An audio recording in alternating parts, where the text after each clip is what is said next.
Like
Good morning, distinguished guests, respected dignitaries, esteemed scholars, research scholars, dear colleagues, and my dear students. To the second day of the International Conference on India and her neighbors in an age of disruptions, focus on security, connectivity, and livelihood amidst regional turbulence in South Asia. Yesterday's deliberations provided us with rich intellectual engagement and critical insights into the evolving geopolitical and socio-economic realities of South Asia. As we begin the second day, we look forward to further deepening these conversations through diverse academic perspectives and regional experiences.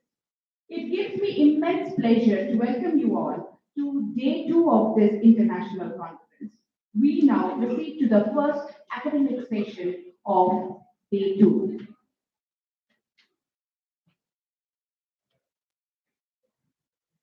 It is my privilege to introduce the chairperson of this session, Professor Prashanti Narayamuda, University of Kelaniya, Sri Lanka, and Director at the National Center for Advanced Studies in Humanities and Social Sciences. Ma'am is a distinguished scholar whose work on regional cooperation, South Asian intellectual tradition, and transnational academic dialogue has contributed significantly to strengthening scholarly engagements across borders. Ma'am, we are deeply honored to have you as the chairperson of this session. I request you to kindly take your chair.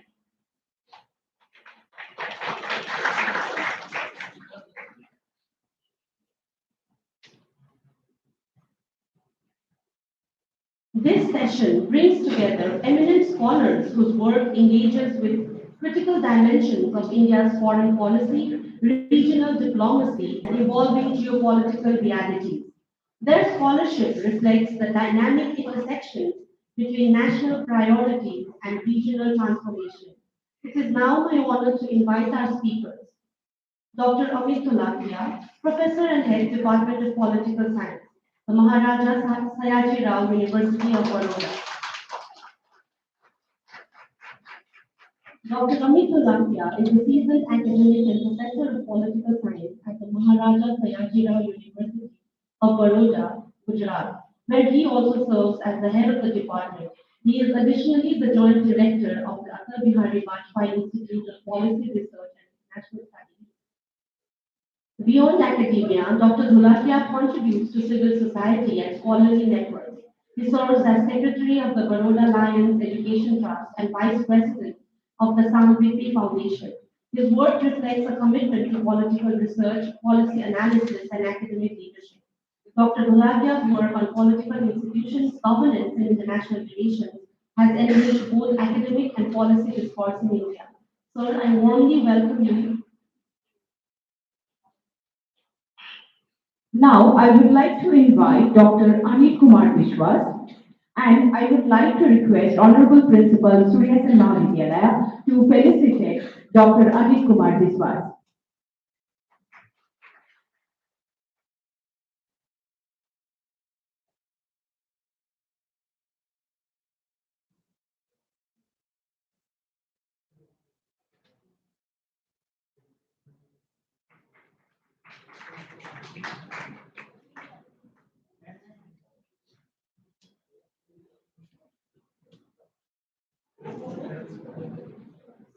Thank you so much, sir. I would like to request Principal, sir, to present the memento. Okay.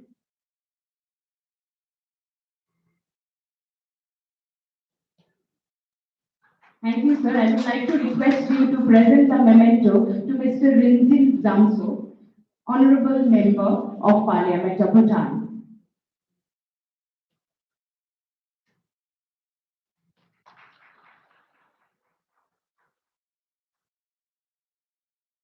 Thank you so much, sir. It is my pleasure to introduce Dr. Anil Kumar Biswas, Professor and Head, Department of Political Science, University of Burdwan. He has a distinguished teaching and research career in political science with deep expertise in public administration, rural development, local government, public policy, and tribal empowerment. Dr. Biswas has completed multiple major research projects funded by national agencies, including the Indian Council of Social Science Research and the University Grants Commission. These projects include studies on the socio-economic status of tribal communities and the impact of education policies on tribal populations. Sir, I warmly welcome you here. Our next speaker is Dr. Tanveer Arshad, Assistant Professor, Department of Political Science, Presidency University. Dr. Arshad represents a dynamic generation of scholars contributing to contemporary debates on political processes, international relations, and governance. Sir, we welcome you and invite you to share your thoughts. Kindly take your seat in the dais. I request the chair to begin the session.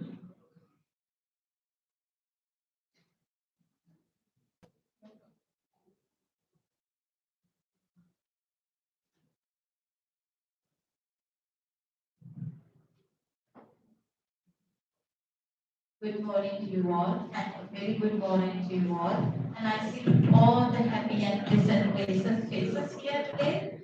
And now we are reaching the second successful day of our sessions. And and foremost, I would like to thank all the opportunities given to be here, and it gives an immense pleasure and a lot of lessons to learn from the history through politics and resilience that we can do.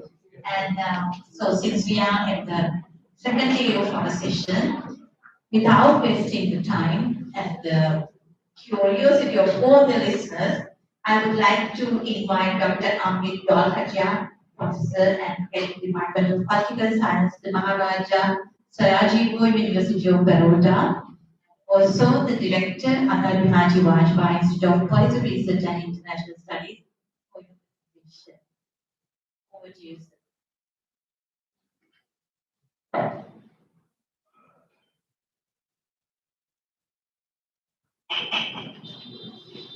Thank you, Chair.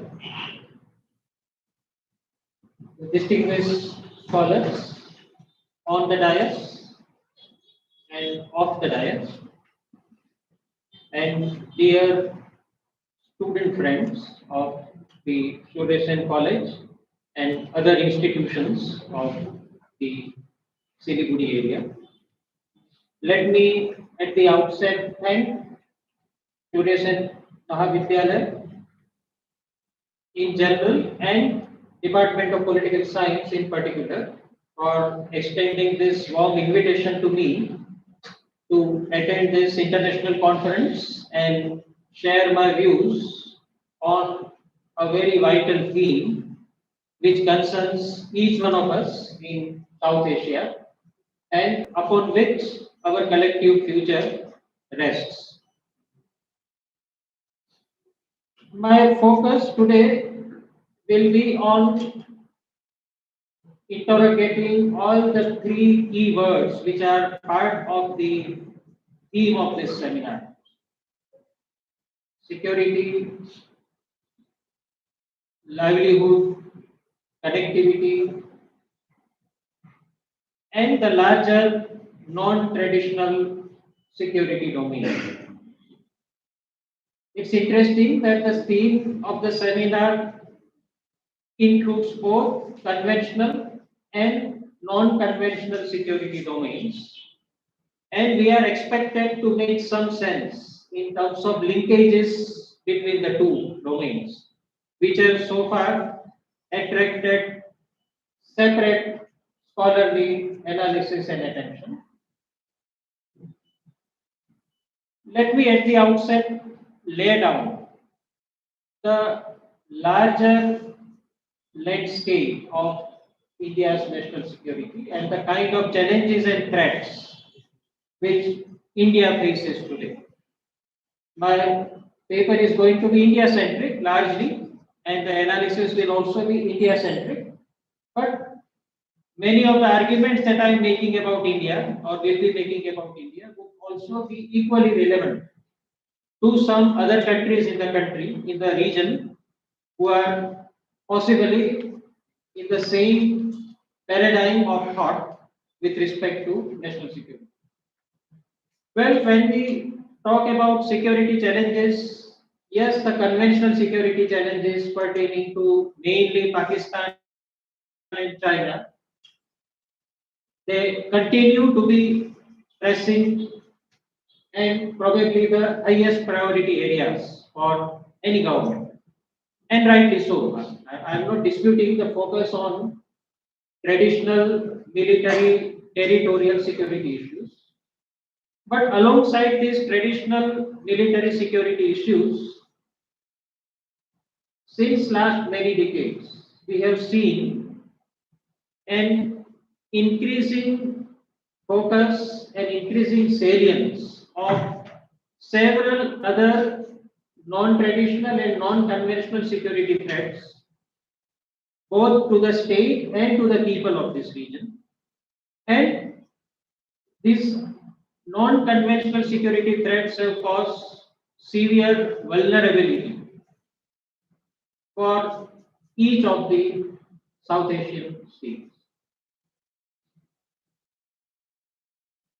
My key argument today is this: that instead of non-traditional security issues getting mainstream in our policy making and discourse, what we have recently witnessed is securitization of non-traditional issues in the conventional security paradigm.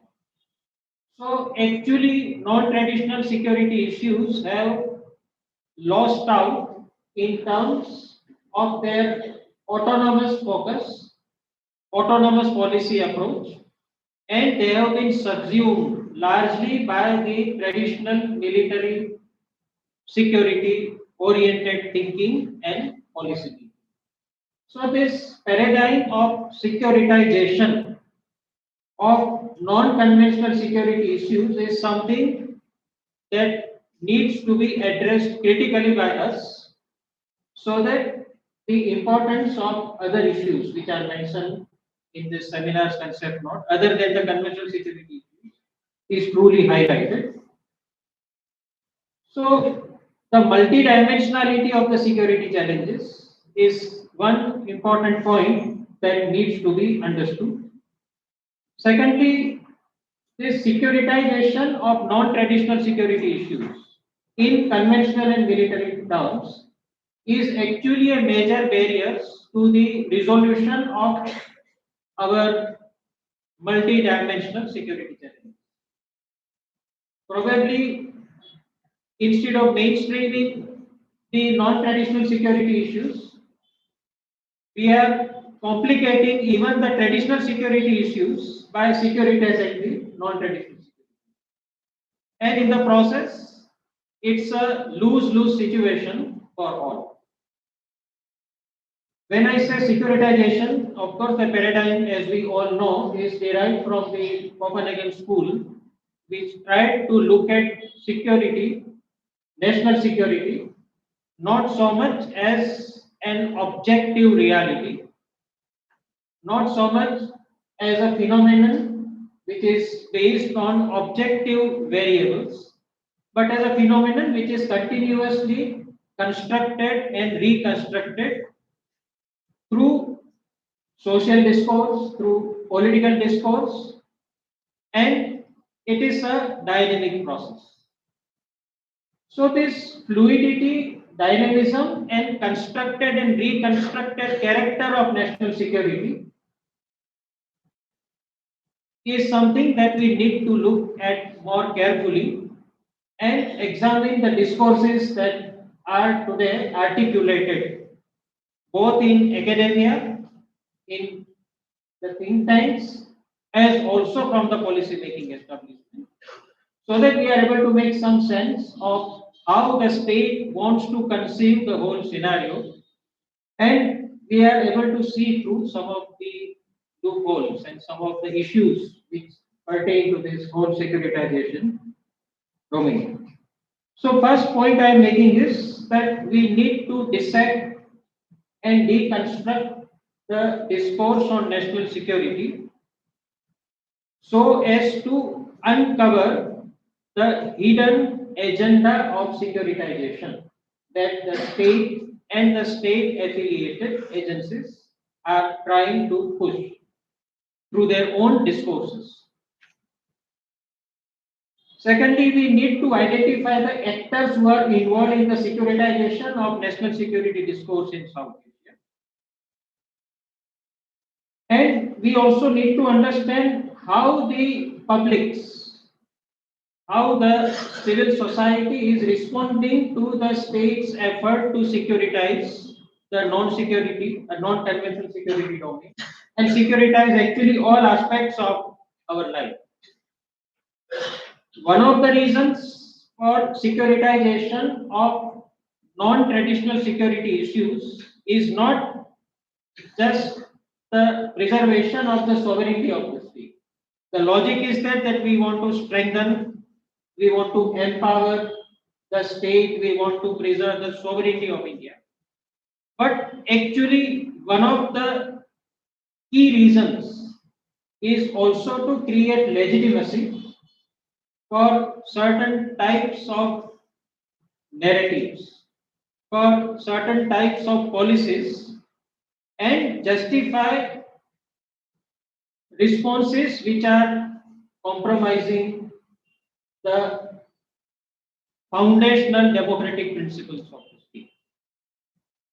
Because when you securitize something, you go beyond normal diplomacy and normal politics. You need to justify it, that why you are going beyond normal politics and normal diplomacy. And for that, this securitization paradigm helps. So we need to also connect the impact of securitization on the larger narratives which are being pushed today in the democratic system and the democratic discourse of our country. So exceptional policy measures get justified. Even sometimes bypassing the rule of law gets justified because oh, it's a national security issue, so we can't compromise on it.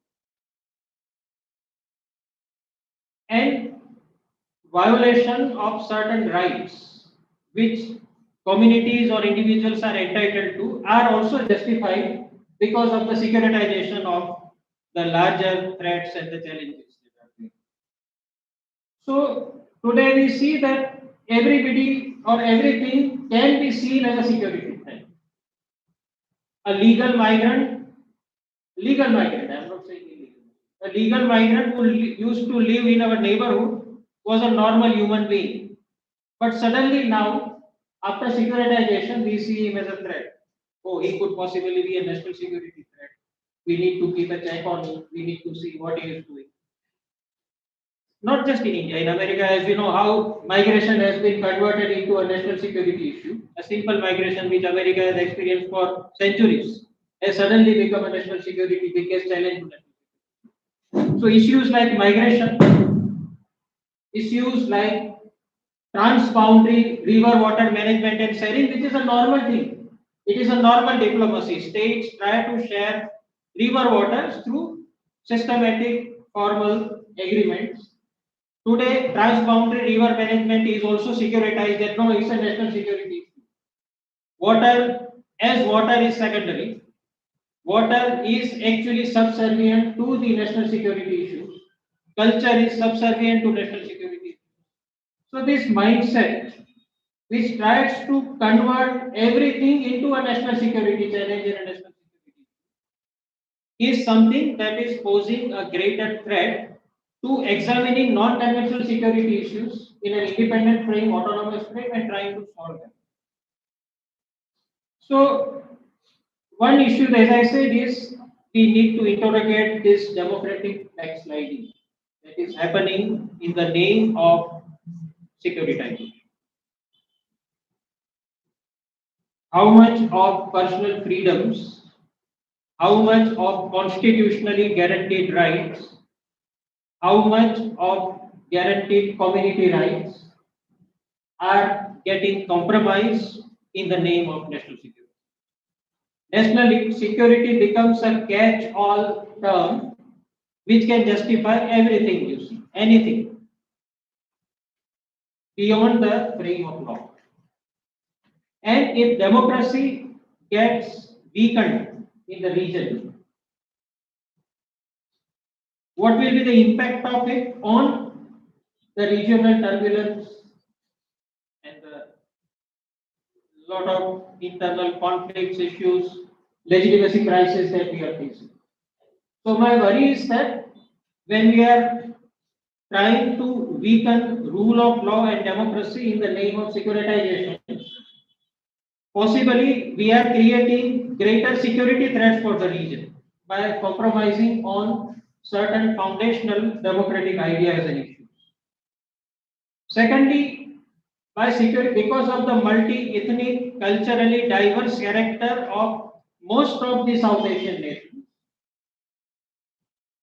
when we securitize non-traditional security issues, communities get implicated in national security. Security gets favorably or unfavorably connected to certain communities and groups who become then soft targets, who become suspects. And then you have a different mindset to address communities and groups who are seen to be not fully fitting into the larger national security policy paradigm. So, one worry, as I said, is democratic backsliding. Second worry is weakening of inter-community bonds within our own countries.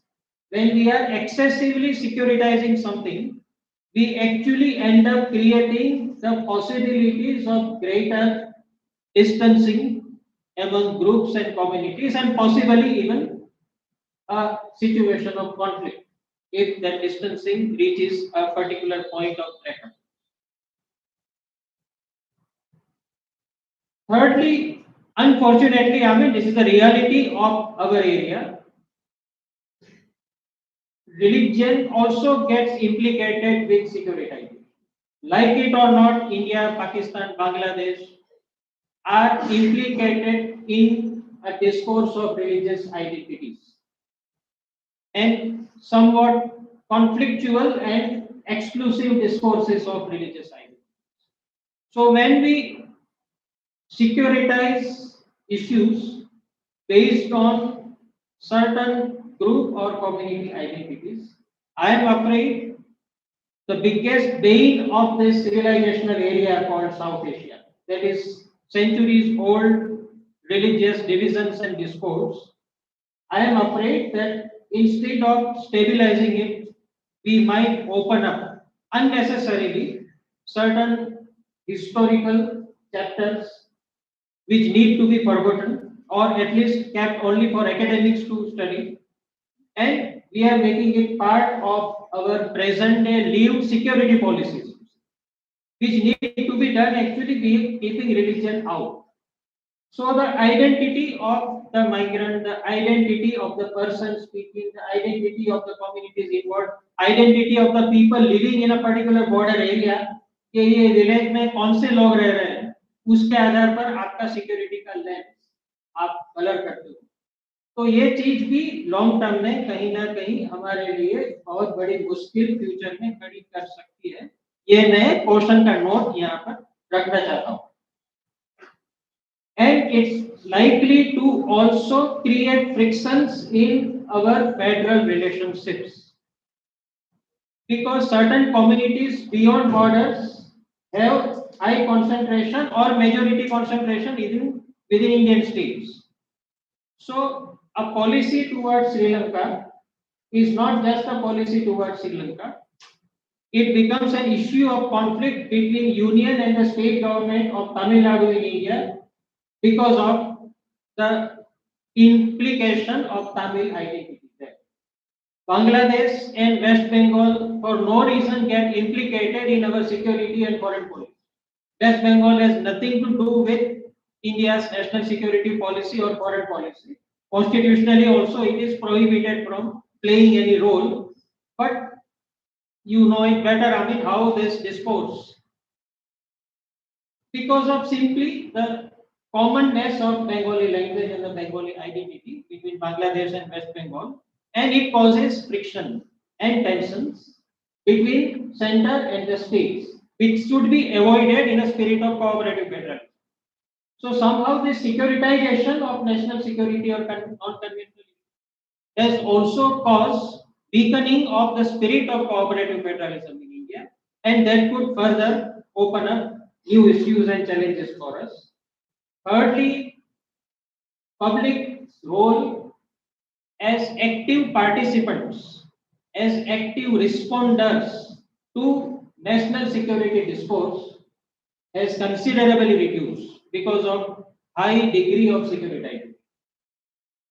Elites have dominated and monopolized the national security policy making, unmindful of what the grassroots level and ground level realities are in the remote regions, in the border regions and so on, because you shut up, you don't speak. We know better because these are really bigger threats. So there is a greater exclusion that we see in terms of participation of stakeholders, national security policy stakeholders in the process of policy making, particularly in the remote and the border regions, which are actually facing the real challenges of national security. And elites try to then justify higher budgetary allocations, more defense purchases, less allocation for welfare sector, saying that no, it is national security requirement, national security requirement. You wait for other things, this is the top priority. Now people will say that no, we want something better, we want something else and not this. But they have no role to play. Their voice doesn't just reach either the parliament or the policy making bodies. So that is again one major, I think, drawback or a possible challenge that I see in this process. And more importantly, economic relationships have got security. Trade was never seen to be a security issue. Now suddenly trade has become a security issue. Adversarial countries have traded for centuries. It has never, even now we are trading with China. Highest trade of India is with China, though China is India's biggest adversary, but it is fine. Trade has never been seen to be a security issue with China, but trade with Bangladesh, trade with Pakistan, or on occasions even trade with Sri Lanka, when there are tensions, become a security issue. Any economic exchange between two countries is a normal process of economic relations. Now suddenly you make it into a security issue that no, we need to examine whether this commodity, this particular trade is to be allowed or not. Now that particularly weakens the capability of particularly the smaller states of region to match the diplomatic power that India has in terms of negotiation. So, securitization of conventional and normal economic relations like trade and investment and economic also is having a long-term negative consequence in terms of diplomacy as well as in terms of developing the economic capabilities. So that also needs to be understood that economic relationships needs to be decoupled from larger national security discourse and dialogue. US and USSR traded heavily during the Cold War period. They even helped each other for particular commodities whenever shortages were felt by the other. Because they decoupled trade from conventional security policies and conventional security logic. Now, unfortunately, we are living in time where even a small handshake with somebody can be seen as a national security threat. People are always conscious where I am standing, with whom I am standing, with whom I am extending a message, because social media is scanned. Here is a national security threat. He posted this. He appreciated a book published in an adversarial country. He said that it's a very good book. Finish. You are a national security threat. It is a securitization of even personal relationships, all in the name of preserving the sovereignty of India, national security of India. So we are living in an era where probably we are complicating rather than simplifying the process of resolving our bilateral or regional disputes. So my suggestion at the end is that let us de-securitize the non-traditional security domain. Non-traditional security domain needs to be prioritized and de-securitized from the conventional security logic. Otherwise, we are going to see greater complications at the level of lived human existence in all the countries of the region. Hunger, poverty, livelihood issues, issues of healthcare, education, connectivity, transportation, access to market, access to public goods, all of us are facing it. Now those issues have got deprioritized. No, first the border, first the sovereignty, first the fine, but it cannot be exclusive. Borders will be more protected if other things are taken care of, and if people are happy in the border area. So we need to de-securitize certain domains, and secondly, it is only through democracy that this region will thrive and sustain itself as a region. Democracy is the binding glue for not just India but for other countries also. So whichever countries are actually democratically weak are a security threat. So preserving, protecting and guarding against threats to democracy is also a vital part in terms of formulation of our regional policies. Only democracy can sustain us. The moment democracy is weakened, this region will have further disruptions, further turbulence, further challenges which states have no capability to resolve or extend. State capability is another issue which I am not discussing today, but how much capable are our states to really meet internal crisis and challenges? Very little capability we have. Even a 2 days of riots, we are exhausted. We are running helter-skelter that how to manage it with all the great security agencies and so on. So let us not create a situation where turbulence increases in the region because of certain conscious or unconscious processes and efforts that are we see around us.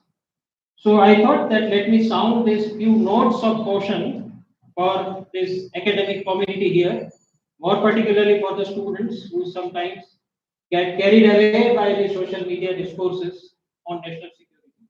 And let us try to have a more balanced, inclusive kind of a national security discourse, which tries to de-securitize non-traditional security and makes it an autonomous domain of public policy. Thank you so much.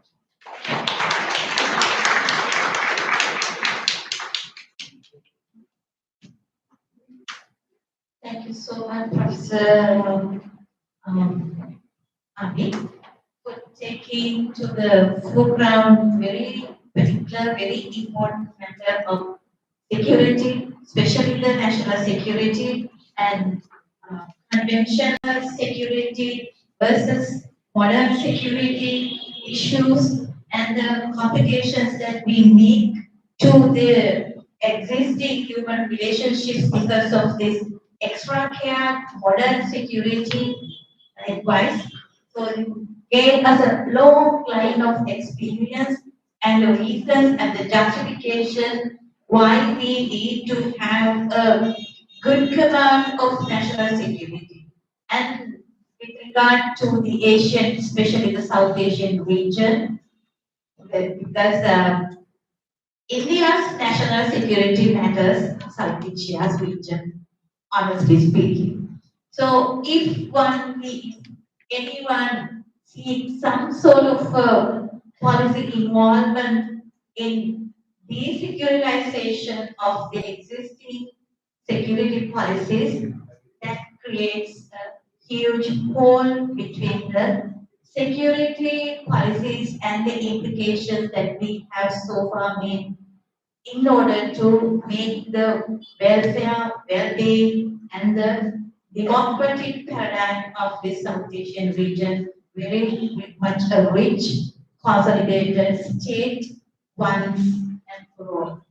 And we will be parted and we scattered our state policies for the sake of the alien politics and also the politicized conventional issues. And now we have geographically boundaries made, I don't know for what reason. We have to ask ourselves whether we got the independence, whether we lost our independence, or like like the secure land that we had once and for all for millennia. Because this South Asian region was one unique land. And we were like developing as city states. Those Sri Lankais and islands, actually we were mutually bound with India for so long, millennia or more than that, they have been in relationship with India, and it had some existing national security policies, very much conventional, very much resilient, and we were taking care of each other very well. Likewise, Bangladesh, Pakistan, even Afghanistan. Like we call Buddhism was introduced to East Asian countries from India through Gandhara became as the center. Now when we talk about the national security and conventional issues, where Gandhara is belong to some other territory. It's very much sad at some point, but now we are fighting each other to secure our sustainability and the natural or human resource or whatever it is. So we call them migrants. Once they were the soil and soul of our land, but now we call them migrants. And we go an extra mile saying that they are illegal migrants. So we have to ask ourselves whether it is true or not to say that they are migrant at one point and they become illegal migrant at some point, but they were the soul and soil of our own soil millennia before. So we have scattered our own solidarity, our own sovereignty in terms of national security. So this non-conventional security issues has named extra security issues, especially as you very correctly mentioned. Now we have to think of the security, keeping all other fundamental rights aside, like healthcare, food, shelter, education is secondary to national security now. So we are spending more on national security and border security where we were in one plan millennia before. So whether we are democratizing our policies or kind of liberalizing, or I don't know what word I have to say for that, but we are losing our own democracy. Thank you very much for pointing out that, sir. We have to think of our one own serendipity and the sovereignty of the South Asian region. Thank you so much for highlighting that. And with that, I will invite our second speaker, Dr. Anupkumar Biswas, Professor Advocate and Department of Political Science, Livelihood. Thank you.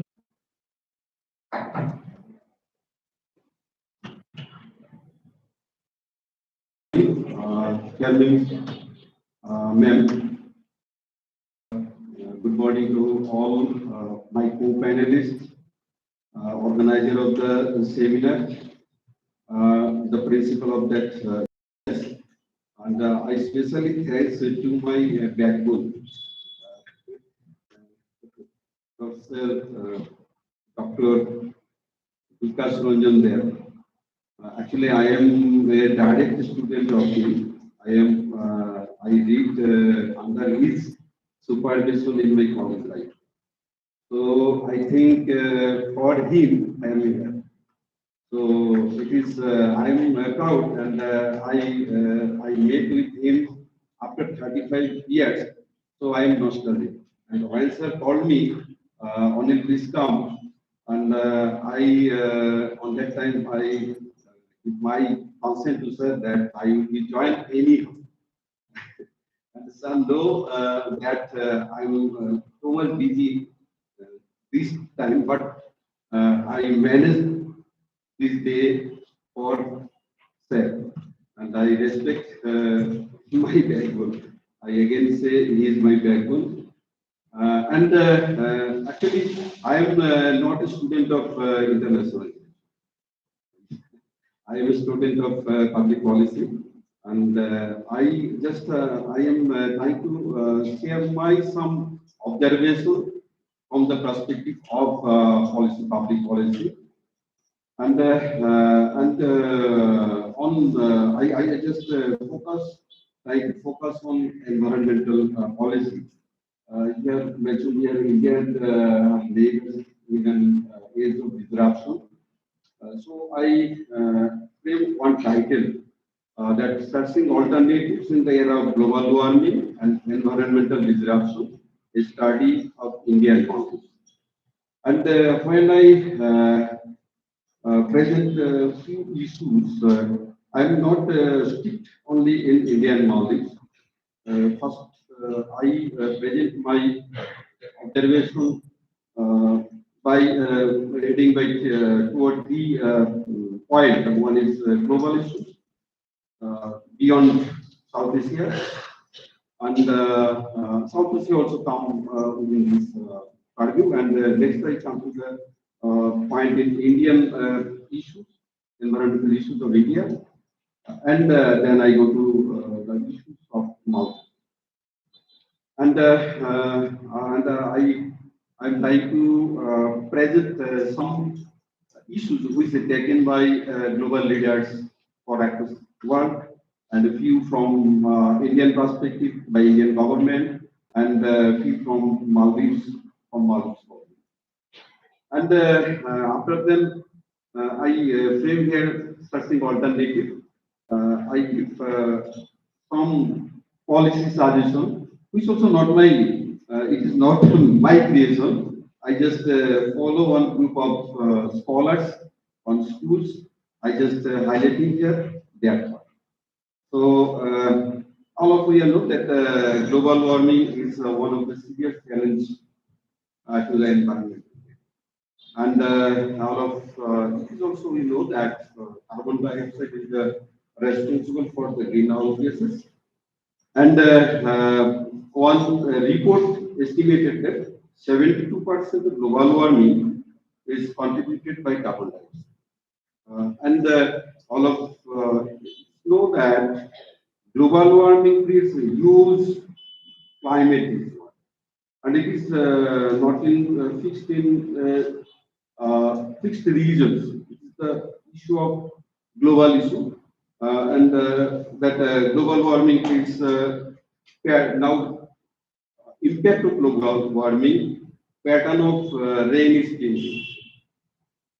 Storms, cyclones, tornadoes, typhoons are now regular affairs in human life.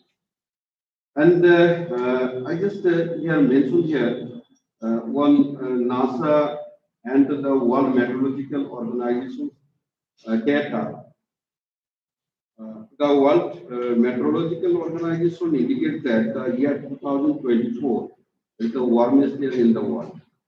And the year 2024 was approximately 1.55 degree centigrade above the industrial levels, which was actually in 2015. France global warming global conference fixed 1.50 point, but it is we so that in 2024 it is crossed 1.530. So I think it was also one alarming indication to the human civilization across the world. And another one report I share with you.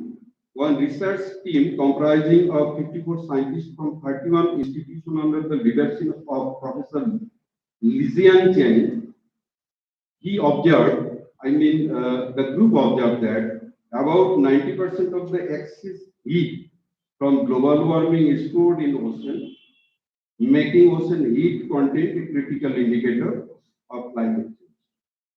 And I mentioned here or another two, three issues. If we see that in 2019, the heat wave's highest temperature was 45.9 degrees Celsius, recorded from Galarguis de Montesquieu, actually, which was 3.2 degree above the old record in July and August 2003. So in just 2000 from 2003 to 2019, it increased more and more. And all of we know that we know that the name of Nunavut of Canada. Nunavut of Canada is a northern habitation place of Canada. It is recorded in 2019 21 degrees Celsius temperature. It is also more than I just last 2 or 3 days before my dean of arts, he visited 20 years ago here, and on that time the temperature was minus. Now the temperature is 20 degrees. So I think it is one of the alarming issue in for the environment. And I mentioned here another one or two reports. One NASA funded study indicates that instability in Antarctic glacier lead to a 50 centimeter sea level rise in the next 50 years around the world. The study highlights that Antarctic's Howard's glacier poses the greatest risk of immediate water level rise globally. However, a complete loss of the West Antarctic ice sheet will make global sea level rise by about 5 meters, nearly 16 feet. It is, and drowning several coastal areas around the world. One scientist predicted that if global temperature raised to 2 degrees centigrade by 2050, it is very alarming to us that at least 570, that is 570 cities and where more than 800 million people are living, they are totally disappeared from our globe. And if we, this report also mentioned here that some cities mentioned here name Dhaka, Guangzhou, Ho Chi Minh City, Hong Kong, Manila, Melbourne, Miami, New Orleans, New York, Rotterdam, Tokyo, and Paris. All are situated in all are delta cities.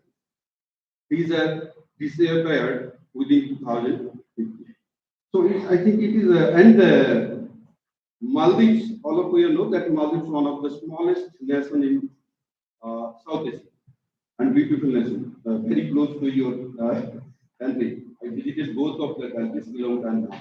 And, I find very similarities between those countries. And yes, and due to unchecked development, heavy traffic, poor urban planning, and rampant extraction of groundwater, the capital city of Jakarta of Indonesia. Now, it is as much as 25 centimeter deepening in every year. So, I think it is one of the serious steps. And Indonesia shifted their capital city from Jakarta to, I think, Bali now. Yes. So, I just put here few global warming issues of across the world. And I another one report I gathered here, according to Howie, a geologist, he said that Iceland loses about 11 billion tons of ice per year, and of 400 plus glacier may be gone by 2200. So I think it is one of the also one of the serious threat. And he also mentioned that no, it is another report. The University of Iceland reported in 2017 there. In 1890, the glacier of Ukjukul was ice covered 16 square kilometers. In 2012, it is only 0.7 square kilometers. So I think I just put here few reports which are alarming, and I think it is also security issue. Security issue also. So I and another thing, happened in last. I think it is happened in November 2022. Still, Sri Lanka is fighting to overcome how to overcome that type of problem. So this is I just put here few issues I just gathered from various reports uh, on related to environment. And if we come to the Indian issues, if all of you know that India is a beautiful nation, beautiful country, Himalaya is here, ocean is here, desert is here. So India is one of the beautiful country. From I can say from my heart, I can say that I visited a country where I visited, but when I return to my country, I think it is my duty. So actually, all is here. So, but the impact of global warming, if we see that issue I just mentioned here, Maharashtra, one of the states, all of you know that suffering from severe drinking water crisis. In 2019, we Indiana know that two cities from India, Chennai and Mumbai, deepening under serious drinking water. And in every year, Bangalore is deepening under serious drinking water crisis. If we visit in the summer in Bangalore, then we found that they are taking water from the searching sources of water. So it is very difficult. This one. Another, I just one study showing that India's coastal region will be submerged by 2100 due to the melting ice of the polar region and the ground. Due to the melting of Himalayan glacier, we are here. I think here few are come from Sikkim, and we know that from few years back, Sikkim is at the time of monsoon. Sikkim is flooding. And I mentioned here due to the melting Himalayan glacier, the state of Sikkim flooded in 2023 badly. And those who are residing in this basin, they are suffering, hugely suffering. And all often, it also we know that about the Himachal 2030, 23, Himachal Pradesh is suffering from that kind of issues. Joshimot, Chamoli district of Uttarakhand, deepening now, and government planning other how to manage this crisis. And we know that Ayla, Pani, Amphan. In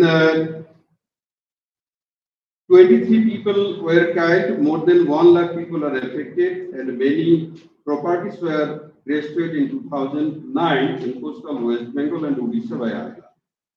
In 2019, cyclone Pani hit the state of West Bengal, Odisha, Andhra Pradesh in India, and Bangladesh.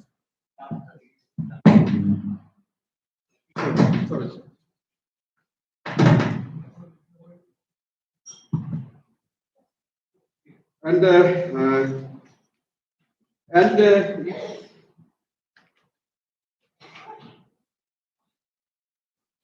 And we also know that the capital city of Delhi is most vulnerable in position now due to the air pollution.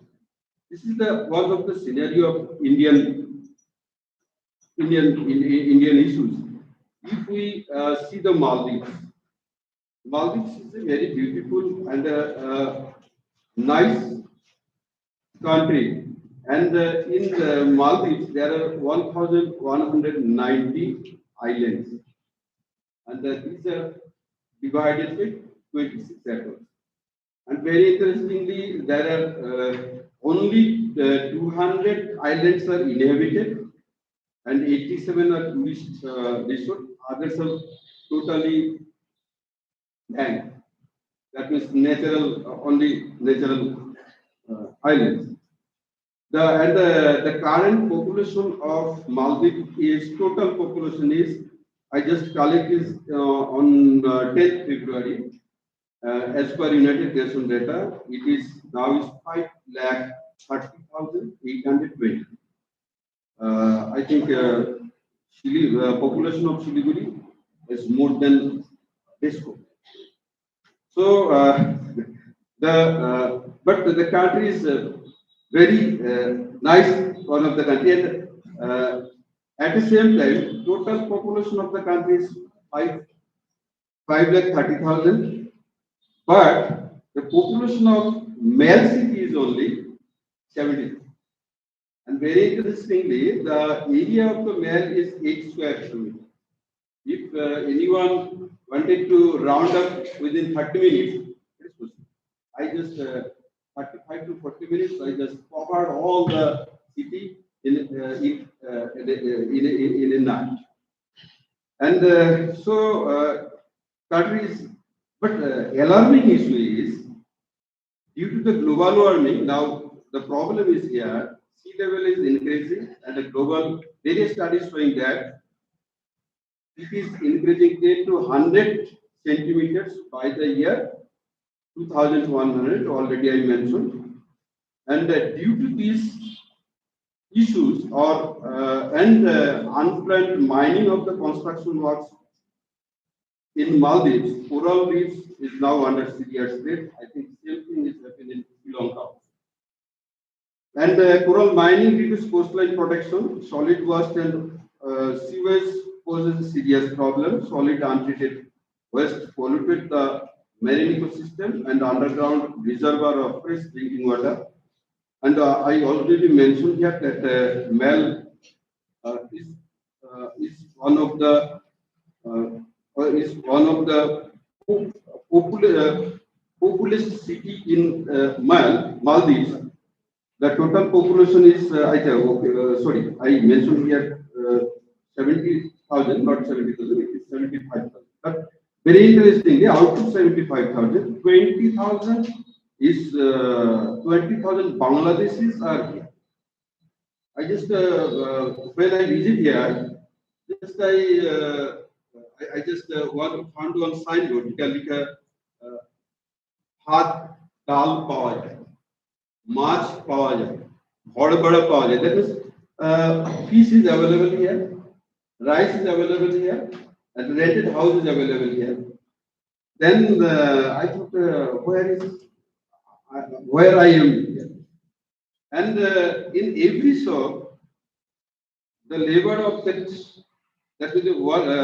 the shop is running by ladies, and she is sitting in cash, and all people, those who are working in shops, they are from farmers. So, and I just say that the eight square kilometer area where staying 75,000 people, and another one thing is 20,000 Bangladeshis is here for working, and not only Bangladeshis, Indians are here. There is a Maldives National University where I went here, and all teachers from maximum from India. One Indira Gandhi hospital is here. All doctor and nursing staff from India. So Indian is also sizable Indians is also here, and also Chinese also here. So yeah, Single is also here. Sri Lankan is also sizable. Sri Lankan is in residing in Mel City. I can say that all are wanted to stay in Mel, and the policy of government is also call all people in Mel. Actually, the development of Maldives only going on in Mel. So people fall across Mel, they are wanting to sitting in, and it is create serious challenge too. Actually Mel is now above only 3.5 meters above sea level, and Mel is protected by three wall ring, artificial wall ring. These are protected, and the I think the National University of Maldives, where it is situated, it is once just a few years back it was free. Now it is development, and one thing is the Helena airport, only one international airport in Maldives. It is also created artificially. So only airport is here. Only airport is in one island. So this is the one. I think this is one type of development, main course development, but it creates a serious challenge to the environment of countries, just like Maldives, Sri Lanka, and so on. And if Bhutan is till now Bhutan is safe, but in 2025 we found that one flood in towards region in northern part of that Bengal, flooding the all at first the flooding in Bhutan, then this river like Torsa and Raidak and Raidak Torsa and that Joldak, and all are from Bhutan. So Bhutan is also now also suffering that kind of serious challenges. Yes, sir. And this is the just taking more time for 10 minutes. Okay. And now I tell what kind of measurement taken by globally from Indian side. And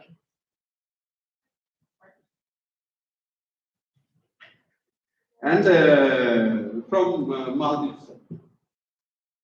From global side, we know that there are so many international conferences going on and also completed various international and transnational initiatives. One important is Stockholm Conference. You know about Stockholm Conference, which was held in 1972. World Commission on Environment and Development 1987. Earth Summit on Environment and Development in 1992. Kyoto Environment Summit on Global Warming 1997. And last one is Paris Agreement on Climate Change 2050. In Indian side, what type of initiative taken by India? India constitutionally there is so many provisions for the protection of the environment. These are the main protector. Environmental provision are the main protector of environment in India. India is a signatory of United Nations Environmental Accords, laws, rules, under which natural resources of the environment of the country are well protected. Except this, there are a few acts is there, the Water Prevention and Control of Pollution Act 1974, and the Air Control and Prevention of Pollution Act 1981, and these are there are so many accord or acts is there. From Maldives side, what type of initiative taken by Maldives? Maldives in 1987, Maldives, Republic of Maldives flooded badly. We know that on that time, devastating floods flooding Maldives, and on that time, Mamun government, that means H.E. Mamun Abdul Ghani, the president of Maldives, highlighting this disaster and raising the issues of atmospheric pollution, climate change, global warming, and sea level rise at international forum for the attention of international community. In November 1989, the government organized the small states conference on sea level rise in Mel, resulted they declare Mel declaration to war. And at the same time, he organized one group, alliance of small island states, comprising 44 vulnerable states in November 1980. It is one of the important protector of environment of small states. And another one thing taken by Mohammed Nasir, in 2009, he holding a cabinet meeting under 20 feet water in the sea to bring the attention of the world leader to the serious problem of the nation. And Maldives, on that time in 2009, Nasir declared that Maldives will be carbon free by 2030. This is the initiative taken by the government. And just few alternatives, 2 or 3 minutes, I complete. Few alternatives. Actually, I mentioned here, talk about some alternatives. Actually, alternatives, development to alternatives is one of the schools emerging in 1970s. Actually, most of the scholars in these schools are from Asia, Latin America. Vandana Shiva is there, Ashish Nandi is there, Escobar is there. Escobar is there. They wanted to make environment friendly development. That means indigenous type. I guess alternative types of development, alternative sourcing, alternative. I guess that type of alternative models. In India, few models we have followed. One is Uttanath model. Uttanath model is also followed in Sri Lanka in agriculture. Uttanath model, actually Uttanath is a district of Kerala, region of Kerala, and they are farming below the sea level. And that type of initiative now popularized in Sri Lanka also. I just found it from report that Sri Lanka and Maldives also. And Puttanath, one of the model, it is very protective for lowland nation. And another project I mentioned here, Akkur Charitable Trust in Rajasthan, they are taking one initiative, making check them projects. And they built up 200, more than 200 check dams, and now they are working in 9 states, but West Bengal is not included. And another model is, it is also from Rajasthan, P-planting model. P-planting model, it is one of the model when a girl child born in a family, on that time, that family planting 111 trees. And under this project, the village of Piplanti of Rajamanda district, now it is one of the likest was. But once upon a time, it was a barren land. And now Rajasthan government taking this initiative and popularized this initiative for all Rajasthan, state of Rajasthan. And for Maldives, I just mentioned here, Maldives also taking one community-based ecotourism. I think same thing is happening in Sri Lanka. And the participation of people in tourism. And I think actually Sri Lanka, Maldives, they are dependent on tourism. And in Maldives, 40% people are depend on tourism. But in India, it is more than in India, 46% people are depend on tourism.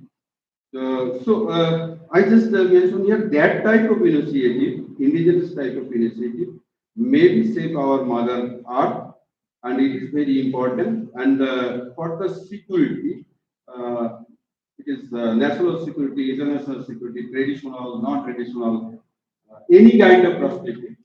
I can say that that type of initiative we have to. So thank you for your patience.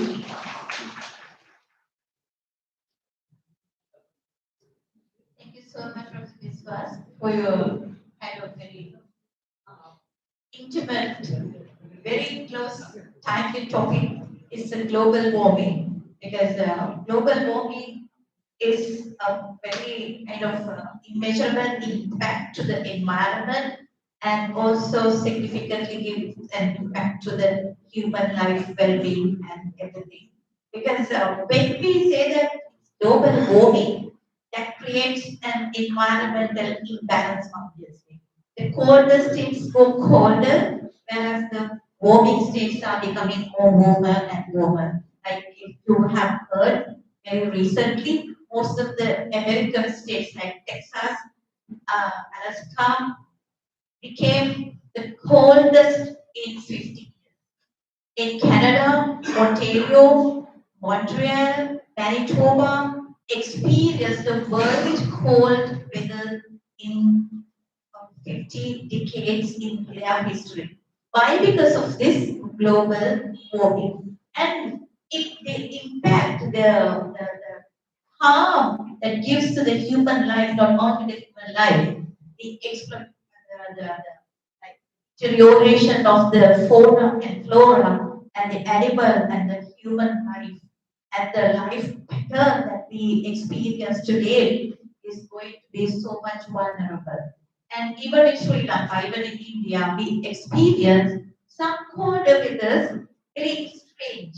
Like even in Sri Lanka, basically it is not cold during this time, but we experience some strange, weird weather time. During the daytime, it is so hot that you cannot go even outside. But during the morning and evening, it's becoming more colder that we have never experienced in the history. So it is now the climate changes. We are talking about the climate changes, and global warming is one of the severest impacts given for this climate change. It gives its impact to the agriculture, sustainability, and even the national security as well. Because when we talk about sinking of cities, countries, it gives a huge threat to the national security and also an environmental security as well. So therefore, it's a very important topic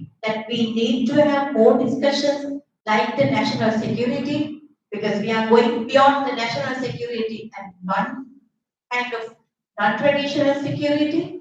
And now we are talking about global warming and why global warming has become a threat to the life pattern of human being and as well as the natural resources. A very huge topic that we need to have more discussions. Thank you so much, sir, for bringing that into the surface, because national security comes because social media gives a huge threat not only to the national security and for the personal security as well. So likewise, the global warming also gives a similar impact to the human life and the personal life as well. Thank you so much. And with that, I would like to invite Dr. Tanvir Arshad, Assistant Professor, Department of Political Sciences, University. Over to you, sir.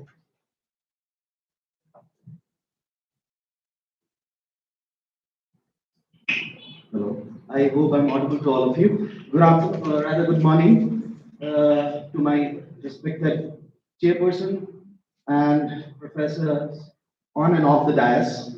I'm highly indebted to Sujashan Mahavidyalaya ICWA department principal, sir, the head of the department, and especially Kitam Gorda for inviting me to this wonderful event where I'm not only getting enlightened by each and every speech, but it's a learning experience for people like us who actually read and teach political science, and I am. I'll be moving to the slide. I have a small presentation for you, but before that, I would like to bring to the background of why I'm taking up this presentation. So, my paper basically tries to it titles as Rethinking India's Neighborhood Beyond Border. And basically, in this paper, what I'm trying to understand is using a post-colonial and non-Western theoretical approach. Using a post-colonial and non-Western theoretical approach of border and borderland, I'm trying to argue why the conventional Western understanding of border is insufficient or is a major threat specifically for a middle part and a highly populated state like India. So I'd like to begin my presentation with a background of this idea that we are right now in a transitional phase of global politics, where not only we are looking that the global power blocks, ideologies are being shifted, but at the same point of time, what is also a great matter of worry is what once scholars after the end of Cold War termed as the end of history and the new beginning is facing a real challenge. I mean, the liberal principles, the neoliberal ideas, the concept of freedom, interdependence, peace is every day being challenged, and being criticized. We are looking how United States of America, who was once considered to be the epitome of the neoliberal peace, is pulling back from all global institutions. This has actually created a fragmented world order. And this fragmented world order has been beautifully explained by scholars like Robert Giplin and Mearsheimer and Robert Keohane and others, where they believe in the hegemonic stability theory that as long as this hegemon or any hegemon tries to fetches benefit out of the existing order, they try to retain that. And as long as the cost of retaining the order exceeds, they pull back. So like the dominoes effect or like the billiard ball model, a change in a global power of any region in the world will of course have a cascading effect on the other parts of the world too. And that's where I bring in the case study of my nation, India. And why I believe India is pertinent out here to understand is because I believe it's high time we need to critically analyze the Western epistemic knowledge of international relations, which has been dominating our discourse of understanding borders, borderland, peace, security, shanti, and other stuff. I'll come one after another and try to justify that what are the major problems which I feel lies in the Western approach of dealing the problem. So for that, what I'm doing is, as I told you, I've been using and referring to scholars like Barry Buzan, Ollie Weaver, Amitabh Acharya, and using their analytical approach, try to explain you that what we understand as border in the contemporary situation of world politics is nothing but a Western imposition of something which we were never aware about. So it's like the Marxian conception of alienation, where I get alienated from myself and the locality from where I belong to. If I go chronologically in order to understand how the understanding or conceptualization of border emerges in the discourse, I would rather start with Frederick Rätsel's political geography, where the scholar tries to understand border nothing but an organic evolution of territorial expansion. And the logic was very simple. It was written pre-19th century, and the logic was very simple, that it was a territorial map which has been organically evolved based on the vitality, growth, and the demand of the living organisms who lives in it. And this is how we territorialize a particular territory and claim it that this is how where I belong in, how we read as moving from primitive communism to slave society, the fortification just for myself and my betterment. Now, eventually, Thomas Holding, who also fits into this organic expression of border as power, extends the argument a bit further, not only as an organic being of sufficing the people who are living in it, and says that border is a place which helps us to demarcate between us and others.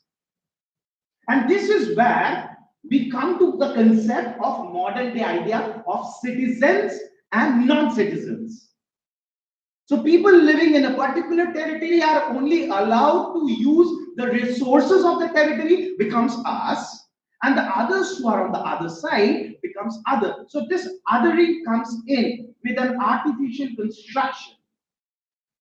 Eventually, when we move to the mid 19th and the early 19th century, when we are looking into the evolution of the Westphalian order, we are looking at borders are moving beyond organic idea and are now being categorized as concepts of sovereignty, as concepts of institutionalization, and marker of an identity.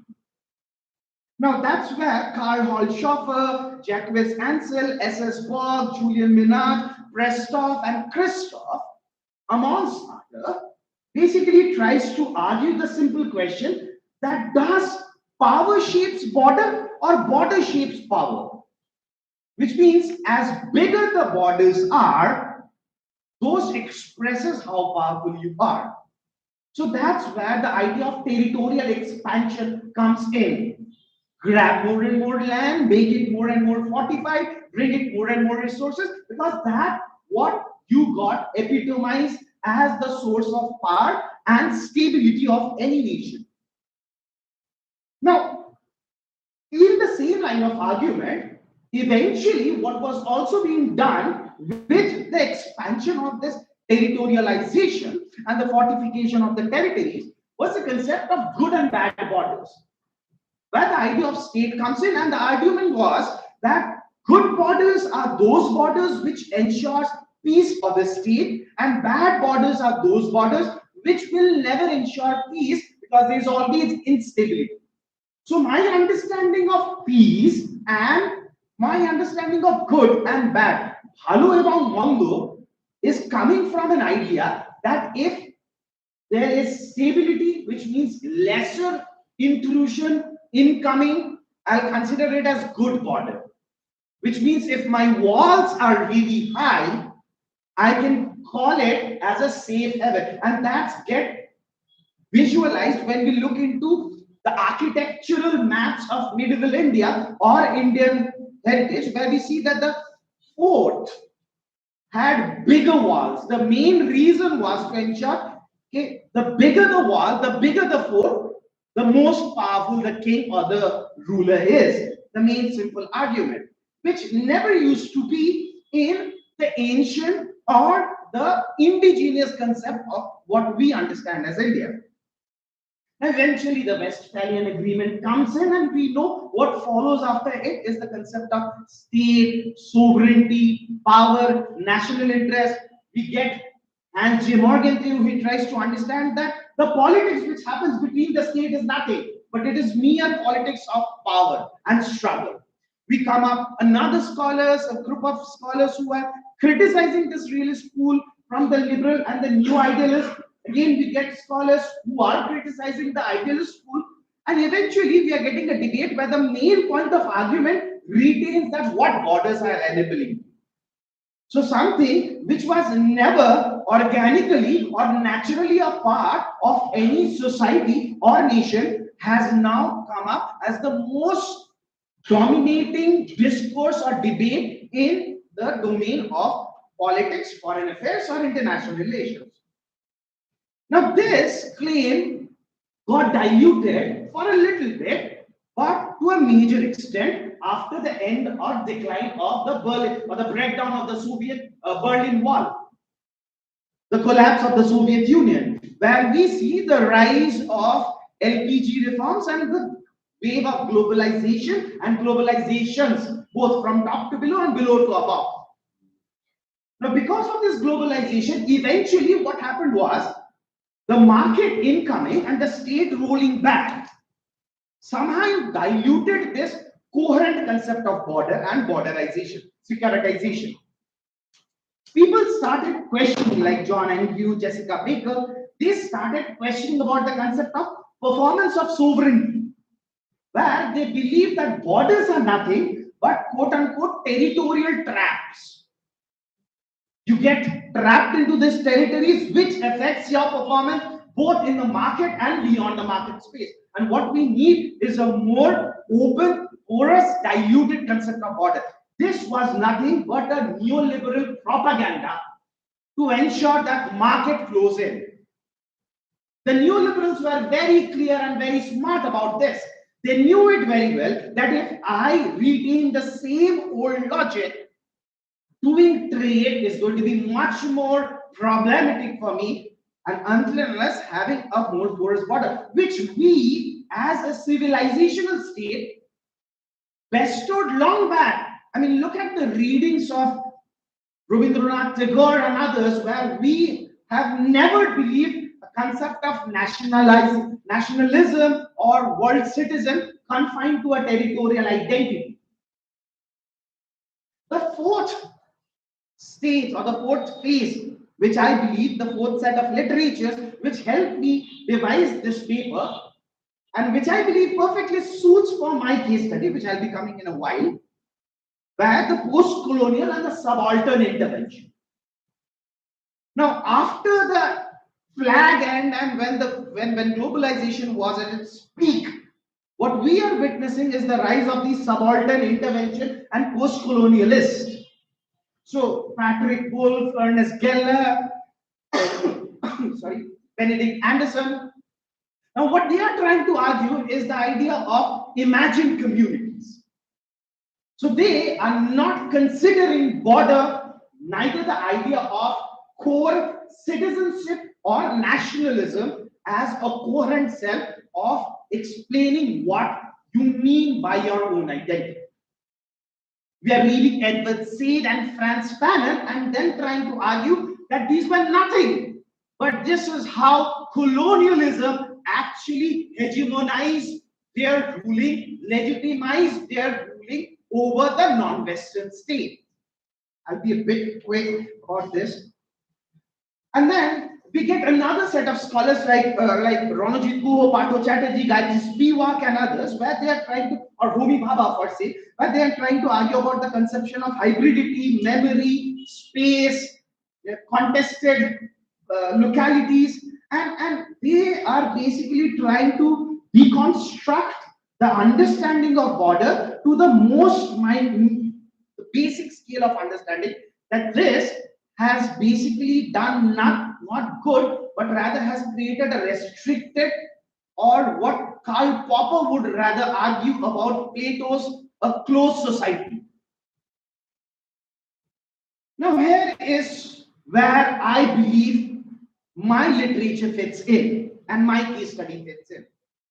Now, using the post-colonial and the subaltern perspective, if I now try to understand border not as or beyond the lens of security and securitization, what I find is a very shocking thing that's taking place in the South Asian region. Now, South Asia is really an interesting place where we see a nation was born of religion, a nation was born of secularism, a nation was born of language. Now, despite the differences that we see in the subcontinent, there is something which binds us, is the shared memories, the shared history, the shared culture, which can be cuisine, which can be food, which can be religion, which can be rituals, anything, marriages, that perhaps no other country in the world could ever see. Although Western scholar believes that South Asia is the most disintegrated region in the world. But despite being the fact, no one who is not a part of this region could never imagine what is the relevance of Gundruk Posar or Bhaitika. Or those who have never been into this region would never be understand that why Gonga Shagur or Uju Shahibir Mela is so important, so negative. If one season Hilsa stops coming to Calcutta, people get pagal. I'm living for the past 10 years in Calcutta. What I've learned is Bengalis of Calcutta live to eat, and that's the only thing. Okay. So for them, Hilsa, East Bengal football, this is the core beyond national interest. Okay, something which is really high. With Nepal, we share roti beti ka rishta. I mean, that's something which is exceptionally and cannot be understood or be down to the understanding of border. The spread of Buddhism. We Indians, and I'm a Muslim guy, but culturally we all, I believe that we are somewhat around us, we are all Hindus. By religion, I'm Muslim, but culturally we are Hindus. Why? I'm going to tell you that me and my brother learned about Sri Lanka much earlier, before the textbook, from looking into DD1's Ramayana. So that is where the cultural linkages comes in. That's where the thing comes in. And to explain it in more detail, what I've done is I've taken the case study of free movement regime, a regime or a correctional measure that was once taken by the government of India after independence to rectify the error that was done by the British cartographer. And I still believe the reason South Asia is disintegrated, not because of the people who are living in it, but because of the colonials who actually ruled it. And one night, having a cup of tea and a wine, came in and made a map and said, these are your region, this is my region. So, what is this free movement regime? To give you a brief idea about it. So, this free movement regime is a a correctional measure that was taken by the government of India after independence to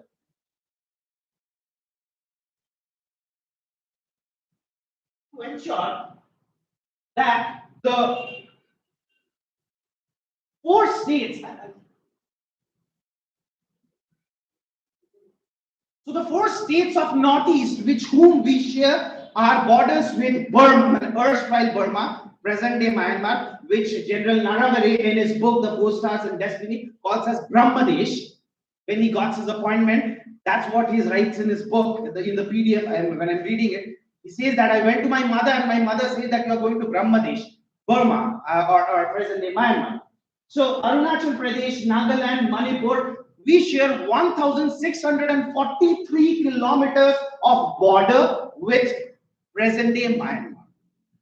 And this borders is not only shared by citizens, but they are shared by lived in people whose history, legacy, great grandfathers have lived in it. So the government of India in the year 2018, according to the Act East policy, tried to came up with a new modification. Although it was initiated much back, I'll go to the timeline. So it started in early 50s. So they basically, government of India and the Burmese were allowed to enter 40 kilometers on each of the sides.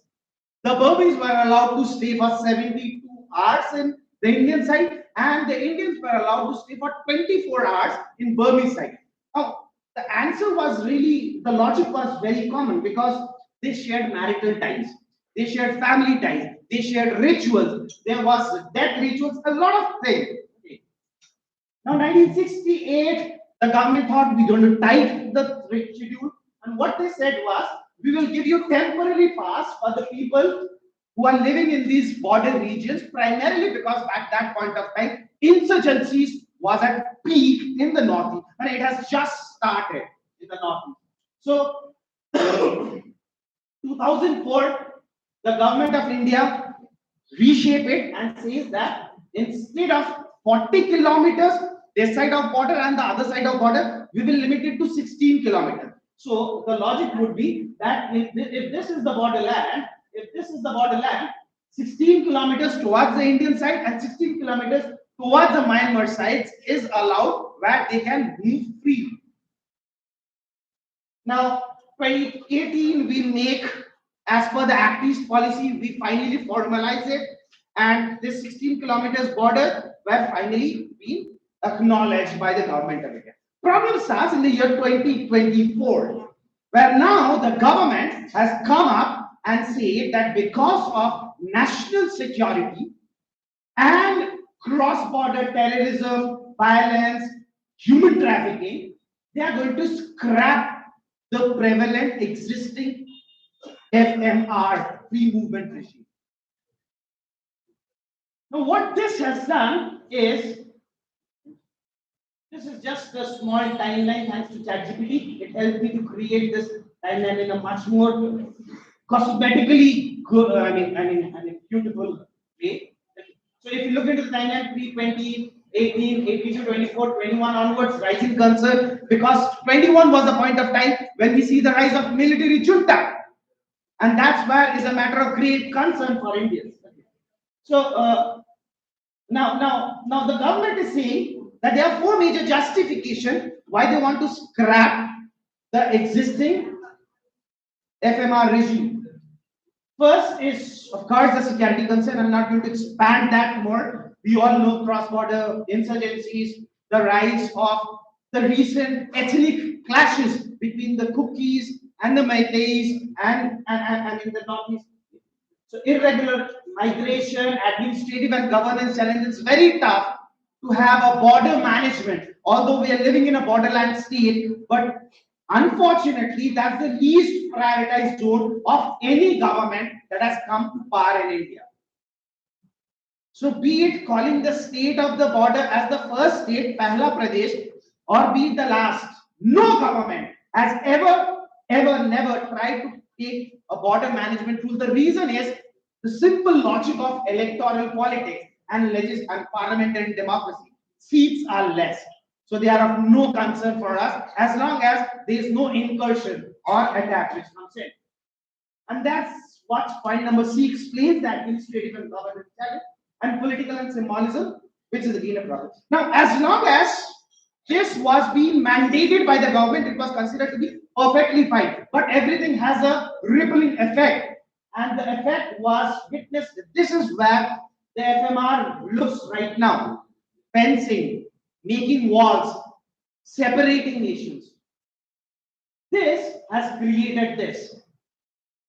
These are just the last year pictures which were available, where the people are protesting against the construction of fencing against India and Myanmar. What they are saying, that we are united by blood. You cannot just create a wall and break the world that existed between us. Small youngsters, people, they are violently resisting. I mean, not violent in that way, but they are consistently resisting this rolling back of FMR region, because they believe that the scrapping is not only leading to a new map, it is actually wiping out the history, continuity, memories, which post-colonial scholars like Bhava and others try to argue. Now, why I say this is a major problem? They believe that from food to festival to their cultures, these are headhunters, I'll talk about them in a little while. To cultures, to dance, to marriages, to death ceremonies, they were the one who existed before border exists.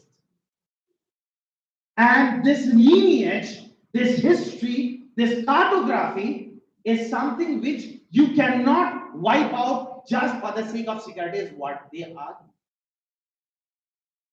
I mean, this is 1,000 years old idol of Vedic Indira, which was found in Burma.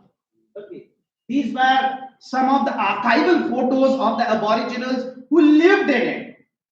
Headhunters, they were specific Konyak tribes, and what they basically do is, when there used to be a war between tribes, they used to cut the head of the other tribes and they used to put it. And you may find it a bit not modernist as what we understand, but that's what Fanon and Orientalist scholars like Edward Said would argue. I mean, who tells that what is modern and what is not, and who are you? And that was and actually is the logic of imperialism and colonialism. Okay. Now, this is because of why they believe that, be it the Naga community who believes in the trans-border social world, the Kukis who believes in the shared lineage, the Zomis who believe in the imagined homelands, they are pretty disappointed. And the recent news of the Naga leader, Viva, no, Isaac Viva. So he basically says that this is where we basically want to give the idea of Nagaland. That is, we don't want to live. Yeah. So they want to give this idea of that we want a separate state. Now, I would like to end out here by a simple question. The question is very pertinent, although may not be practical. But you don't have to be pragmatic and practical always to explain logic. You know, for us, for the people who live in this territory, in Bengali, if you don't mix with your neighbors, we call them not anti-social, we call them not anti-national, we call them anti-social, which is like asamajik. The Bengali term for the people who do not want to be with the society, we call them asamajik chele ba asamajik me, which translates roughly as anti-social. Unsocial. We never call them anti-national, because for us, the concept of state or the concept of society is way more important than the concept of what we understand as the concept of state. And in this present context, I believe when we are talking about fragmented world order, it's high time we need to rethink how we can stitch the fragments and rather not enlarge it so that there's nothing left but just some archival sources of our memories and histories. With these few words, I thank you to the organizing team and the kind chairperson for allowing me the time. Thank you, everyone. It was a great experience sharing my thoughts with you. Thank you.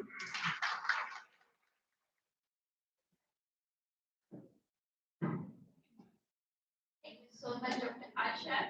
Very much a pertinent topic that you were talking about the pertinent topic in his words actually. So, because these borders, who created and how it was created is still a matter. Because everything is restricted when it comes to human relationships. At the Nagaland, there were so many other border states that he was talking about, which I am not familiar, but you are very much familiar about in your native land, and crossing the boundaries from this end to the neighbor, from this end to the Bhutan, Bangladesh, Pakistan, Afghanistan, once and for all it was a one land. Now we are talking about very seriously about the borders and crossing the borders, protecting the borders, and regarding the national and international security, global security likewise. So we have created so many either extraneous perhaps or some unnecessary topics that is beyond the necessary. I mean, we are like disregarding our fundamental principles and technologies and any other necessities that we require to address immediately possible by keeping aside talking about now the national security, global security, and the border protection and everything. We spend more money, more earning on those things by violating our ethical considerations like with the natural justice or public. So we are not abiding by the justice of natural law, but we are creating laws, we are creating policies, and we are stuck in those policies and laws and making a threat to ourselves. I mean by ourselves, the global community. Like when we were before having the independence, we were a sovereign society. But now we are talking about the sovereign society by separating each of us. As you all understand, well aware, when the India independence began and the territorial demarcations were given, the newly married couples were departed very kind of inhumane way. Some belong to Pakistani borders, some belong to Indian borders, so they had to separate themselves with a very big grief, but protecting the borders. How did they protect the border? Talking about the majority of either religion or ethnicity or the food patterns or some other trivial things, not thinking of the major human relationships and humanity. But even now, we are not too late to think of these things. So we are still, the topics are before us to discuss and come to a conclusion to where we have to direct our earnings, our shares, our resources, especially the waters. Because waters are natural resources we all own by God. So, but we talk about the national security as Professor Dorthy has said. Because those natural waters, we think that will be a national insecurity. So, but we have to think now broadly on how we share waters other than restricting waters across the borders because water is a fundamental need. We will live without food for days, but both. So therefore, please, we all have the time to understand what we have to do, what our concerns are to be, create a very strong academic platform to give on policy conventions and so on. Thank you so much and congratulate all the speakers on stage.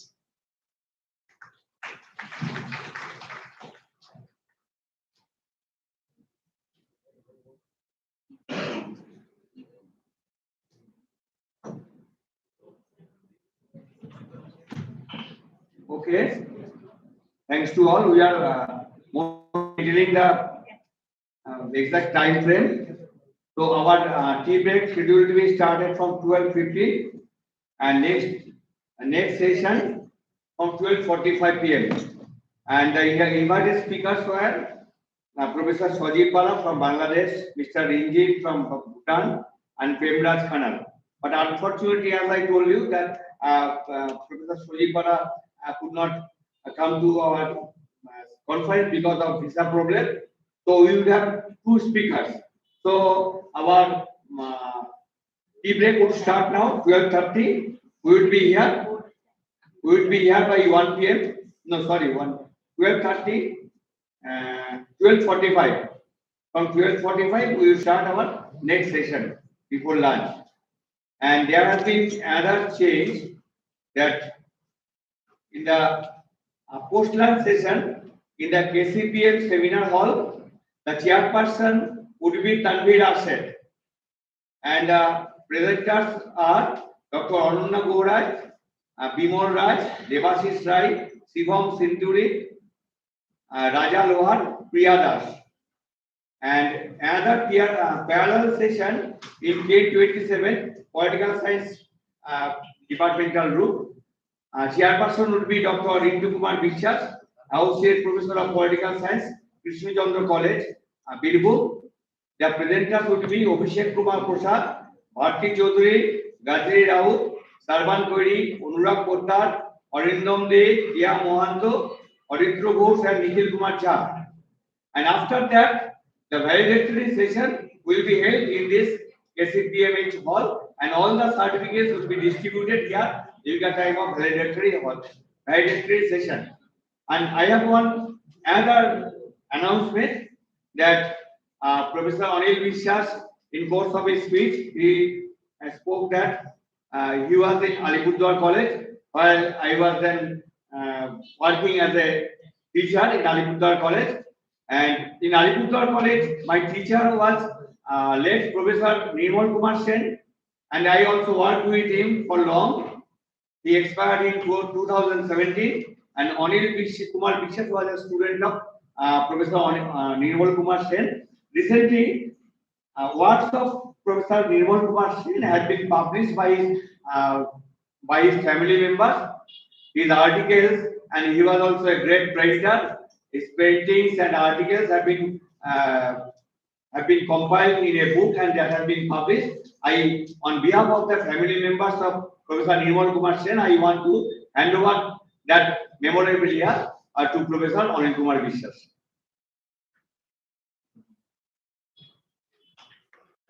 I request you to receive this honor.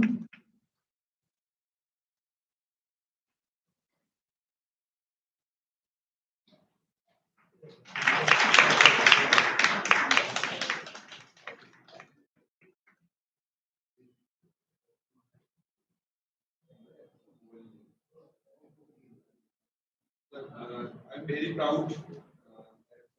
One of my teachers declared this, and this book is comprising of works of my senior teacher. So I'm very proud to be present here.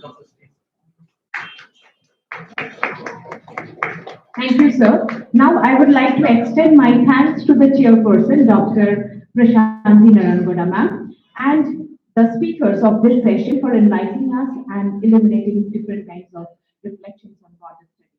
Thank you so much. So we will meet here after 15 minutes after the tea break. Thank you.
Then I can take over. That means that's it. You have to, you don't have to present your data. You have to not share it. Okay, no, sorry, okay, solve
Other side.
Just let's do that.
I forgot to tell you one thing that there would be one online session also.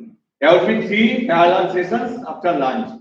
One in this hall, another in K27, and another online session in the ICWA room. That online session would be chaired by our English departmental head, Dr. Onupol.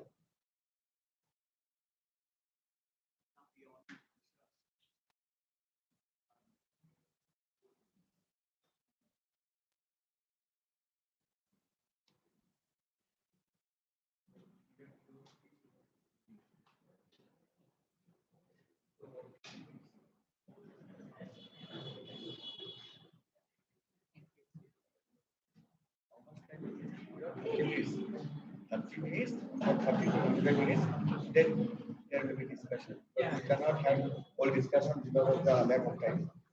I think yes. Discussion is more important for me. After lunch.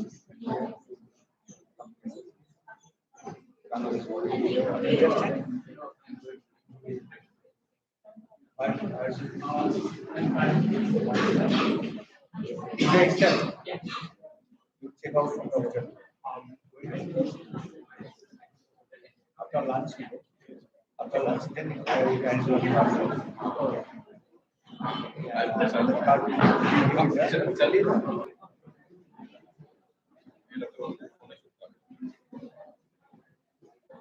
I got it.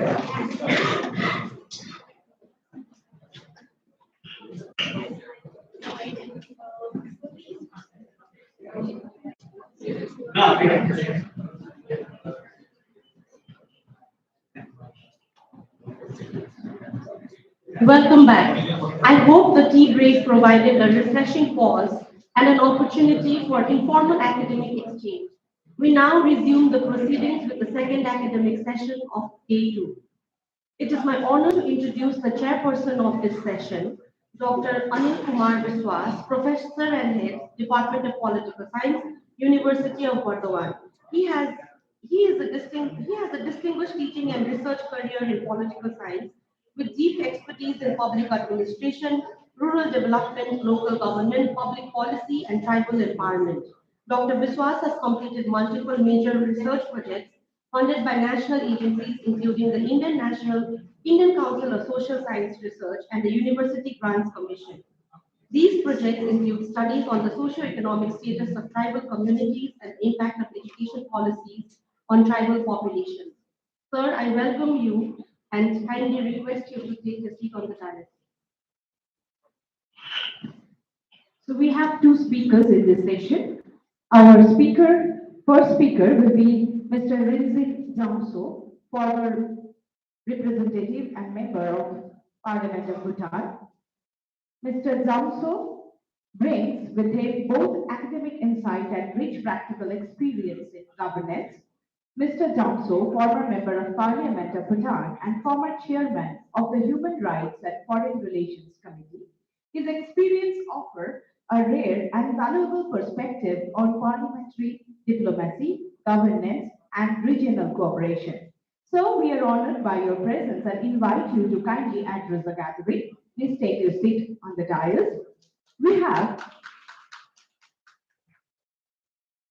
Our next speaker is Mr. Prem Raj Khanal, Assistant Professor, Central Department of International Relations and Diplomacy, Tribhuvan University, Kathmandu, Nepal.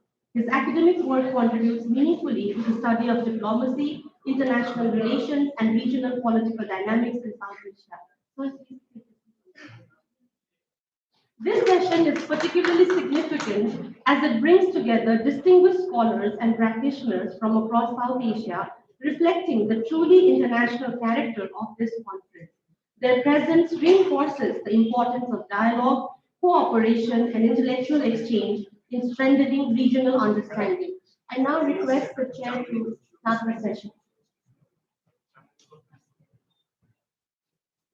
Good afternoon.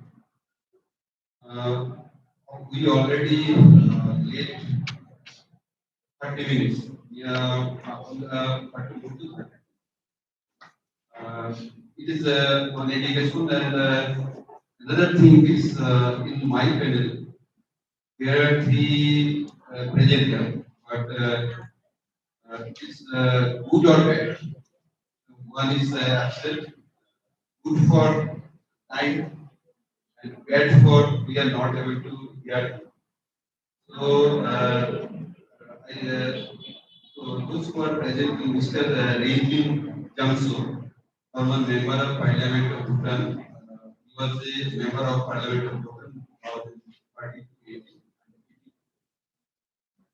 And another one is Prem Raj Khanal, Assistant Professor, Central Department of International Relations and Diplomacy, Tribhuvan.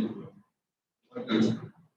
And I think there are two present and total we taking time 1 hour. And 20 minutes for presentation, 10 minutes for discussion, and I first of all I request Mr. Rinzit Jamso, please get into part.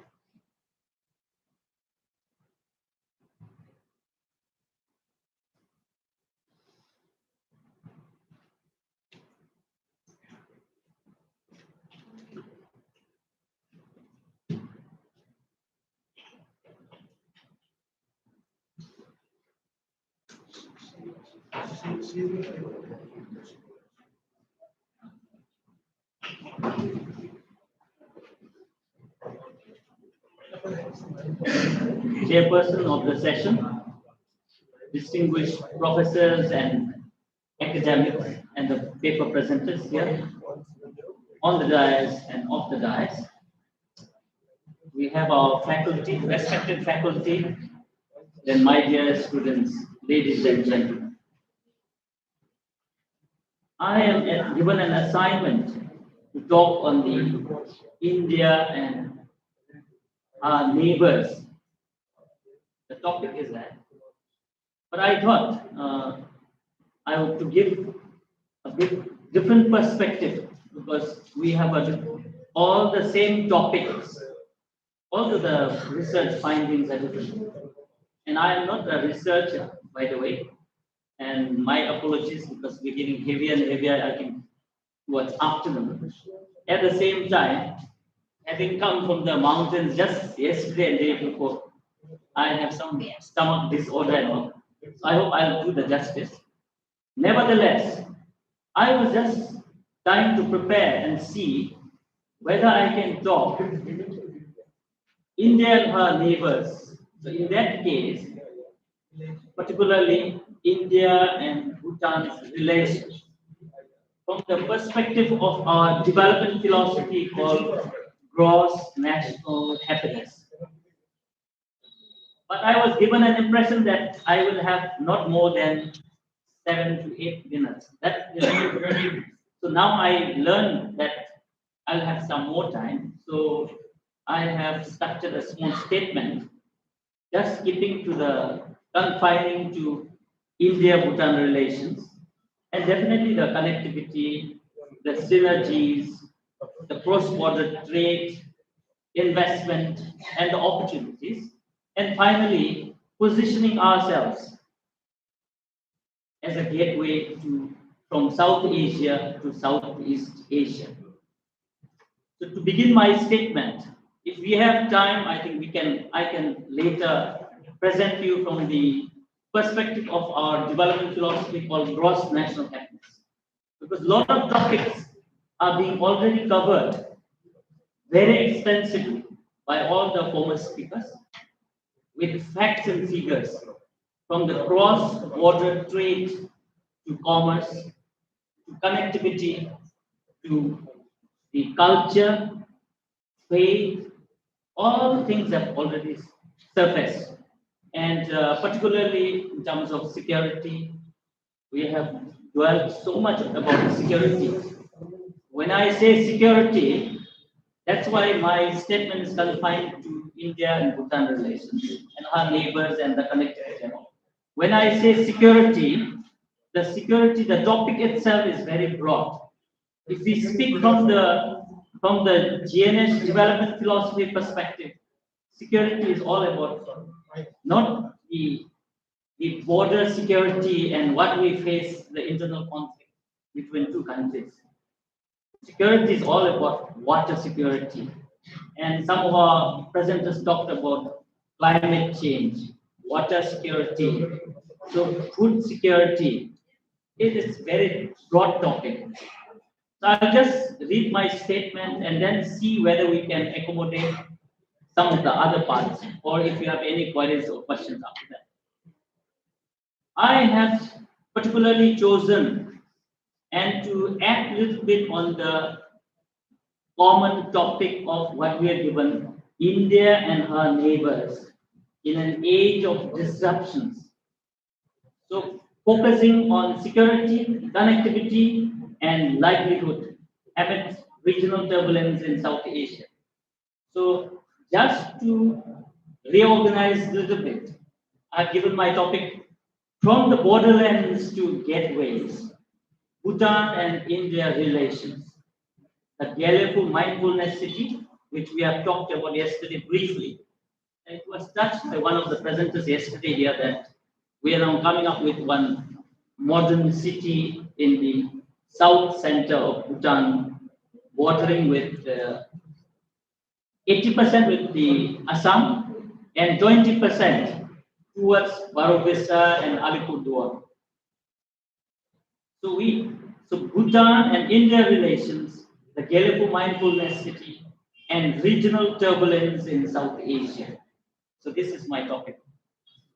South Asia is undergoing a period of profound disruption marked by intensifying geopolitical contestation, internal conflicts, economic uncertainty, and increasingly fragile borderlands.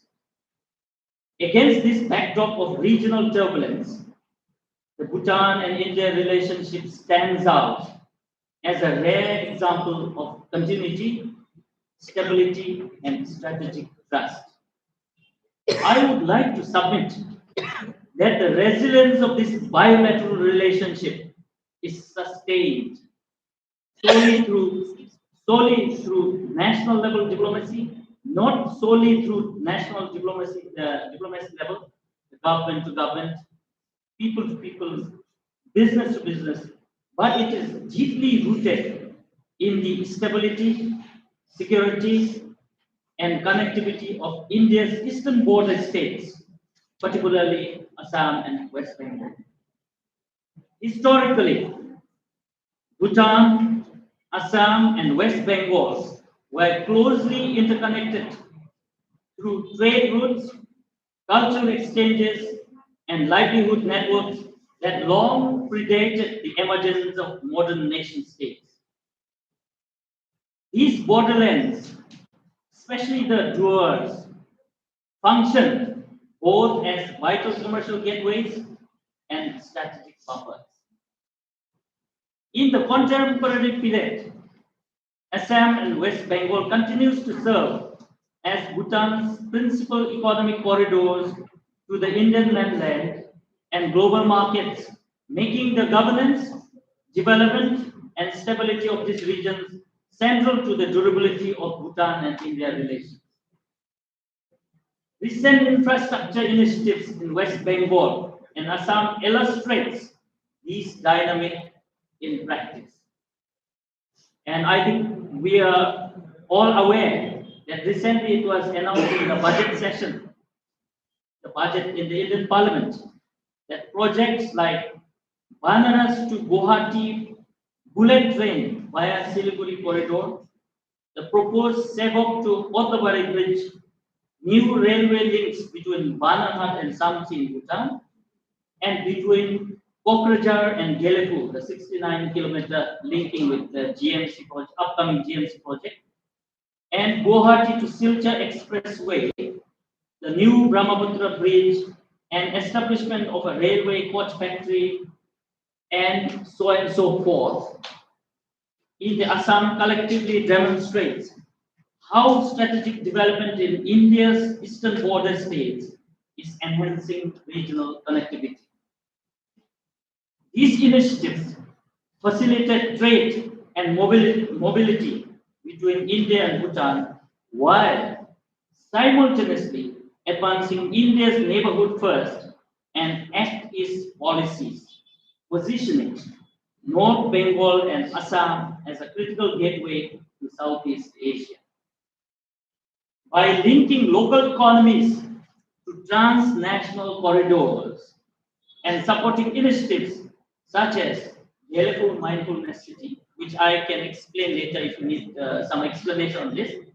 Gelepu Mindfulness City, infrastructural expansion in the region underscores the strategic importance of sub-national development in reinforcing the stability and resilience of Bhutan-India relations. Given the situation and analysis within the broader regional policy frameworks, I would like to inform and share how development-oriented diplomacy, hydropower cooperation, as Madam presented yesterday very extensively on the hydropower cooperation of Government of India and Bhutan. Development-oriented diplomacy, hydropower cooperation, and sustained people-to-people ties have insulated Bhutan-India relations from the wider volatility affecting South Asia. It also highlighted how historical insurgency, ethnic unrest, example like we have Kulfas, Bodos, and this part of the world, the Naxalites and Keros, ethnic unrest and political instability in Assam and North Bengal constrained our connectivity, trade, and cross-border livelihoods, thereby demonstrating the direct relationship between security, development, and regional integration. Just inform the gathering here, as you must be aware that we are in the process of building one mindfulness city, as I apprised just before a few minutes ago. Strategically located at the tri-junction of Assam, West Bengal, and Bhutan, GMC, the abbreviation is called GMC, the Livelihood Mindfulness City, is analyzed as a potential node of stability capable of linking South Asia with Southeast Asia through logistic networks, trade facilitation, sustainable urban development. Its long-term success, however, remains contingent upon sustained peace, coordinated border management, and effective sub-national cooperation, and particularly West Bengal and Assam and the people of these two states. In conclusion, I would like to argue that in an era of regional turbulence, the Bhutan-India relationship offers critical lessons on how security, connectivity, and livelihoods can be mutually reinforcing. Shri Narendra Modi ji, in his words, he has coined B2B, Bhutan to Bharat. That is the foundation line of relationship between two countries.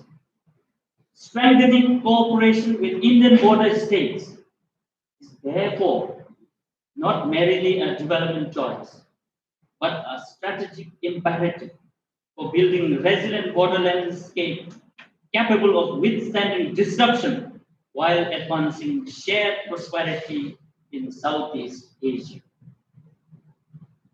In a nutshell, our relations are founded purely on mutual trust, confidence, and shared interests. So finally, I commend the organizers for organizing academic events like this, which will not only I think provide a platform for the distinguished academic personalities like yesterday and today, which will not only help educate our young mass, at the same time leave a lasting impression and ultimately influence the legislators and policymakers for drafting an appropriate policy for this country and the neighbors. World is changing at a very faster pace, and so the dynamics of the people. As yesterday, the madam head of the department was mentioning in her intervention that there are some perceptions, which of course you will need to validate. Those I think some are correct, but some are yet to be validated still. So the world is changing at a very faster pace, and so the society and the dynamics of this world. So we need to come up with an appropriate medicine for a particular diagnostic problem. So with these words, let us end my intervention here. But if you would like me to add anything upon our development philosophy, how we look at from the happiness prism towards these type of things, at the same time, how we value our relationship with the neighbors, how we can tackle through that development philosophy of happiness, how do we try our best to keep our people happy. As one of the professors remarked today, that first to be happy, I think first family, then immediately with the neighbors, at the community level, then at the panchayati level, then maybe at the district level, then state and country. So I think I will be very happy to share all those perspectives in whatever ways and whatever I know, little bit that I know about Bhutan and India. Having been in India, it's my second home. I studied here, and I have some knowledge on Bhutan's legislations, policies. At the same time, I worked as bureaucrat for 5 years. At the same time, I have studied here. So I also know cross-border the realities, not only at the policy level, but at the ground realities. So with that, I would like to thank everyone for your patience and also like to thank the chairperson and my colleague, co-president. Thank you.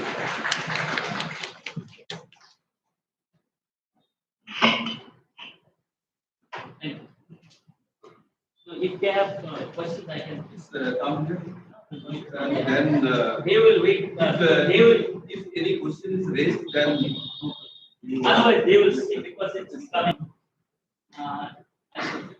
thank you for nice thought-provoking presentation, and also Mr. Rinhu complete his presentation within a short time. So I thank him for maintaining the time. Actually, time is very important for each and every event. So thank you. I just he first started himself, introduced as he's not a academician, but I know he is a practitioner. Mentioned here that he was a parliamentarian in 2 rounds. So he was actually in real college. And in our academic field, the problem is there is no linkage between practitioner and academic.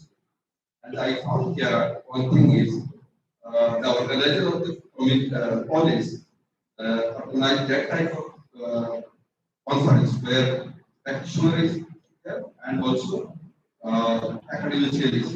It is I appreciate that type of initiative for taking this college.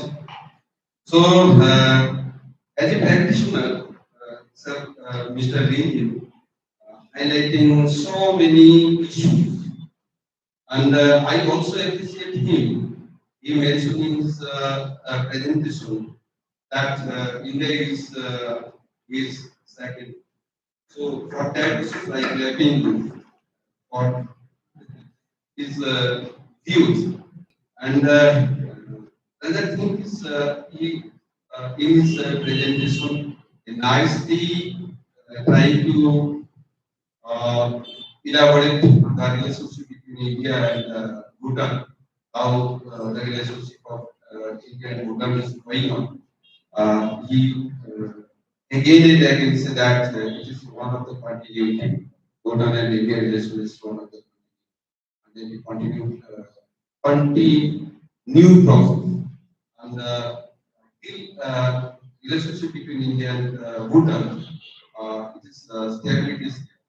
If we studying all South Indian countries' relationship, Nepal also. It's, the relationship of that countries, our relationship is not that is there is no in the since the creation of India, the independence India, there is no that is negative relationship between Bhutan and India. And very interestingly, he nicely pointed out connectivity issue, trade issue, and also conflict issue. And I think conflict is less, connectivity is more between India. And he nicely presented that one relationship that means that there is a vast area. We trying to connect West Bengal, Assam, and Bhutan. Yes, in my childhood, while I saw that Buddhist bus is going through that road, that means Odisha and Joygar Odisha and what awesome. And people from Bhutan, they are taking their food in Odisha hotel. And on that time, on that time, my feeling was that both are same. And another one thing I memorized in this answer that once upon a time we used Bhutanese rupees currency that is Nagatam. We used as per they were used in Bhutan and our Bhutan. In my students when I read in Northern University, on that time I was visited in Fiji and purchased something from one shop and I give him Bhutan currency. And on that issue, that person, shop owner, first he just watching me what is happening and that is I guess that I'm not imagine what is he can say about that. And he said that one would be like one it could be a then he said that what kind of it is not Indian. On that time, I feel that I am giving a Bhutan currency. So I just mentioned here the relationship of Bhutan and India, and I think it is not an academic relation, it's a relation of our heart. So I yes, natural. This relationship is natural. In modern time, he also mentioned here some issues, connectivity. I already see here. One linking issues taken by present central government, Kalampo and Assam. And he also highlights few issues of challenges, ethnic challenges. Yes, in our northeastern countries, yes. Now is minimized ethnic issues. Now is not making that type of challenges. What were in I think before 2000, something is now is normalized. And also I thanks to Mr. Lincoln, he also give few suggestions. Taken said that share prosperity. Yes, there is a need to share prosperity, and also at the same time need to dignity also. The there is very important point is dignity is very.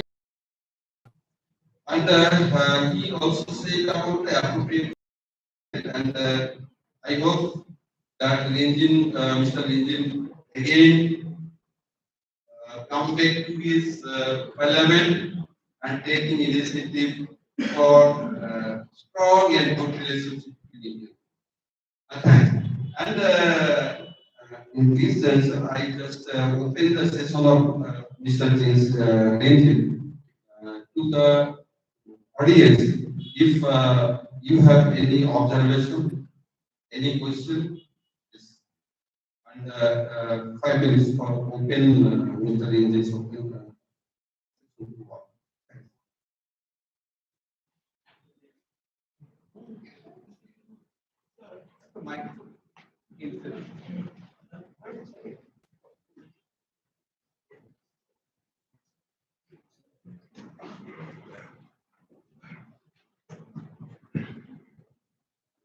Thank you, sir.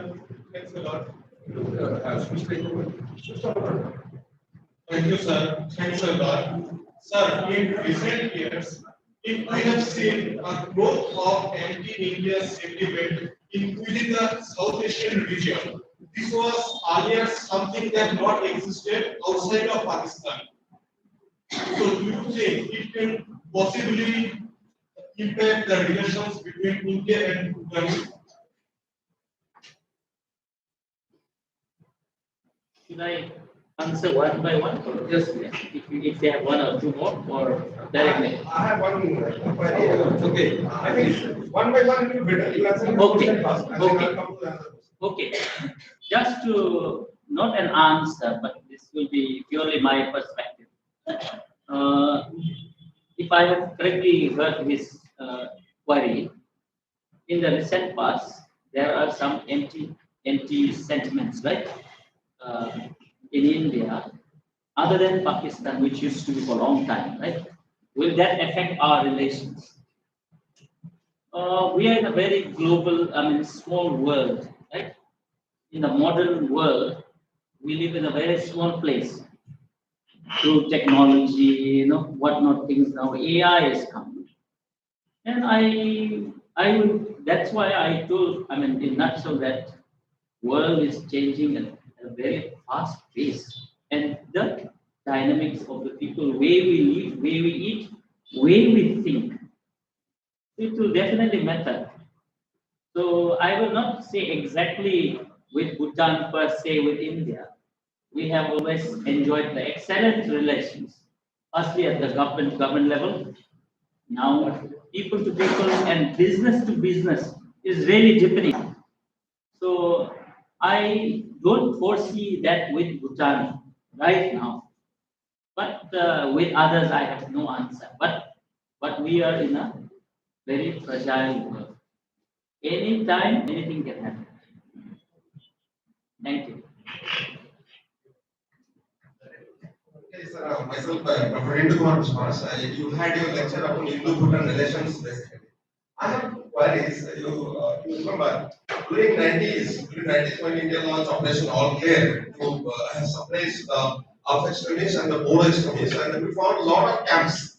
Our Alpha extremists were there in Bhutan, or also a lot of extremist camps were there of PLD, Bodo Liberation Tigers and Bodo Security Force in Bhutan.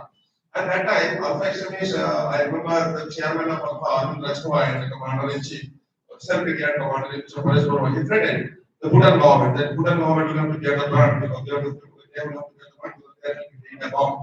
Unfortunately, it didn't happen because India stood beside Bhutan government and they didn't do this thing. My query is that time, why Bhutan government was not so active so that these camps were not even there. A lot of camps were found out in Bhutan and also in Bhutan by the PLD, Bodo Liberation Tigers. Second query, the program issue that was recently, then India, what India has to do, India did that. Because India has given the promise of the security of Bhutan that we will take up the lead. So India government now process the challenge that they ultimately drove them off the Chinese soldier. But Bhutan government that time was not so vocal. They didn't give so much statements blaming China that they should not do it. Ultimately, entire responsibility was taken by India. I just want to know your opinion on these two issues. I think our professor comes from armed forces, looks like, or someone who is into, I will not say intelligence, but someone who is well aware of. And I myself, I'm not an authority to speak on Doklam and all, because you know that it's been taken up officially through our diplomatic channels. But when it comes to Operation Clear, that was exactly on 2003. I think if I remember correctly, 17 December 2003. And we are part of the problem, and we were part of the problem for no reasons. As you know that Bhutan and India enjoys a peaceful border even today. And if you stretch from here, Jalpaiguri, all the way from your Nagarkata area up, from here till Arunachal border, 699 kilometers, peaceful border. And because we can't afford to fence it, and it's not required also with India, as we have, I think Professor dwelled so much on that with the Burma and India border. Why it needs to be, why was not there at the border and all this stuff. So we had a very cordial relations with India, and we never thought that insurgencies or militants would, this type of militants would come and take shelter in our land. Somehow, you know that all these three groups want some sort of independence from their motherland, and and somehow there was operations from India, and they had no choice but to take shelter in Bhutan, which is a porous border. On other hand, I think you will know that Bhutan is largely people with faith in Buddhism. We do not believe in killing. Of course, other religion too. I'm not trying to differentiate that way, but non-violence, killing, even to quarrel is seen as sinful. So our policy is that firstly, who would have thought that that type of militants would come and shelter in our land? Secondly, we do not maintain big army because we believe in peace and non-violence. So that's why we were not in a position. So ultimately, we had to ask government of India. So it was successfully flushed out, and that's why Professor was reiterating. I was talking. My intervention was that has been the impediment for our connectivity here because of militants like Yale and all. Of course now all cleaned up. So now we enjoy our traveling, connecting, deepening the relations with people in India. So thank you. I will not be able to, even if I know, because for certain reasons, these are diplomatic. Actually, this is the practitioner, so I think I'm not an authority.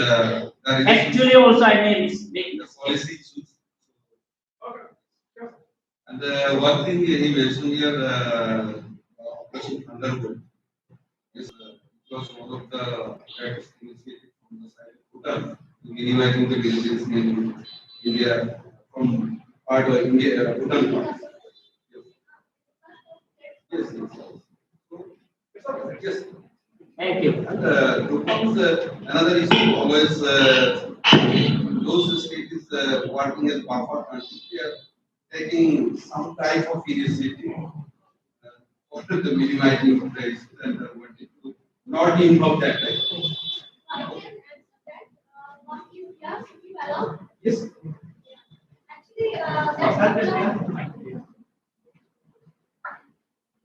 That Oakland thing that happened, yes, there was a high, but the present regime and political relations there, they have been very, very active in not following the track, and they have allowed rather, they are, because they understand that it is the question of security for India, and they did not fall into the trap because there was some kind of proposition given by China that you can swap territories, but Bhutan did not do so. Even they were getting more, but they did not do so because of it was a question of India's security, and they chose India as a friend, and they wanted to remain like that as a friend who's loyal. So that's the reason. The current situation is they have decided not to go in with it and allow things to go at that.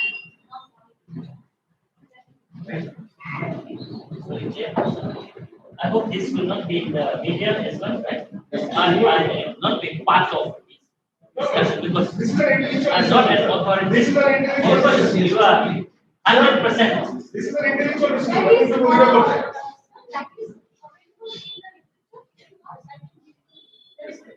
Where it is said that these are very documented. You said I don't have authority. No, we totally understand. All of you are academics. You are more. This academic world, academic discussion, Okay, close this issue chapter. Okay, I think this is and Sir, I have a question for you. yeah. Sir, so This is the last question.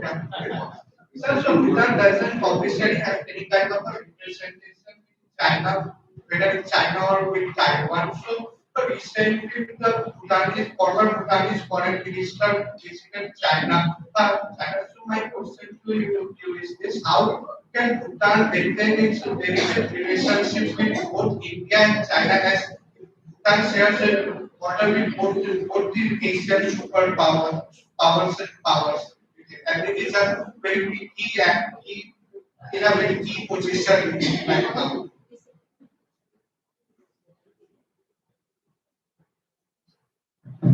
I don't know whether you are aware. Looks like you are factually not right. We don't have diplomatic relations with China. We only have diplomatic relations with India and the other countries. That's it.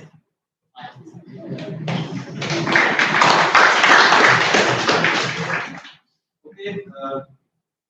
Thanks to Mr. Rehim and also all the participants to actively participate on the discussion. Thanks. And now I call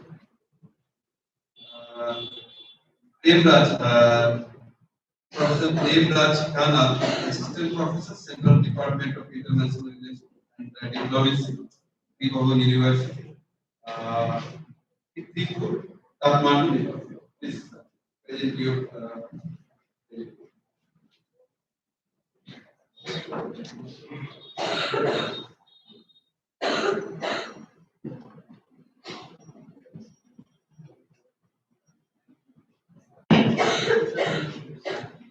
Distinguished chair, esteemed guests, eminent speaker, faculty members from the different departments, and dear students. Namaste and warm greetings to all of you. It is my honor to stand before this august gathering to address you today this significant international conference organized by students in Mahavidyalaya, Livelihood, India. I would like to sincere thanks the organizer for providing me with this opportunity. I feel honored to express my views on these important and timely topics as part of discussions among different experts. As we gather here today to discuss the topics India and foreign neighbor in the age of disruption, under these topics, I am asked to focus issue and concern in India-Nepal relations. I would like to explain different aspects of Nepal-India relations with special focus on security, connectivity, and livelihood. I argue that Nepal and India relations is based on mutual trust, goodwill, and cooperation.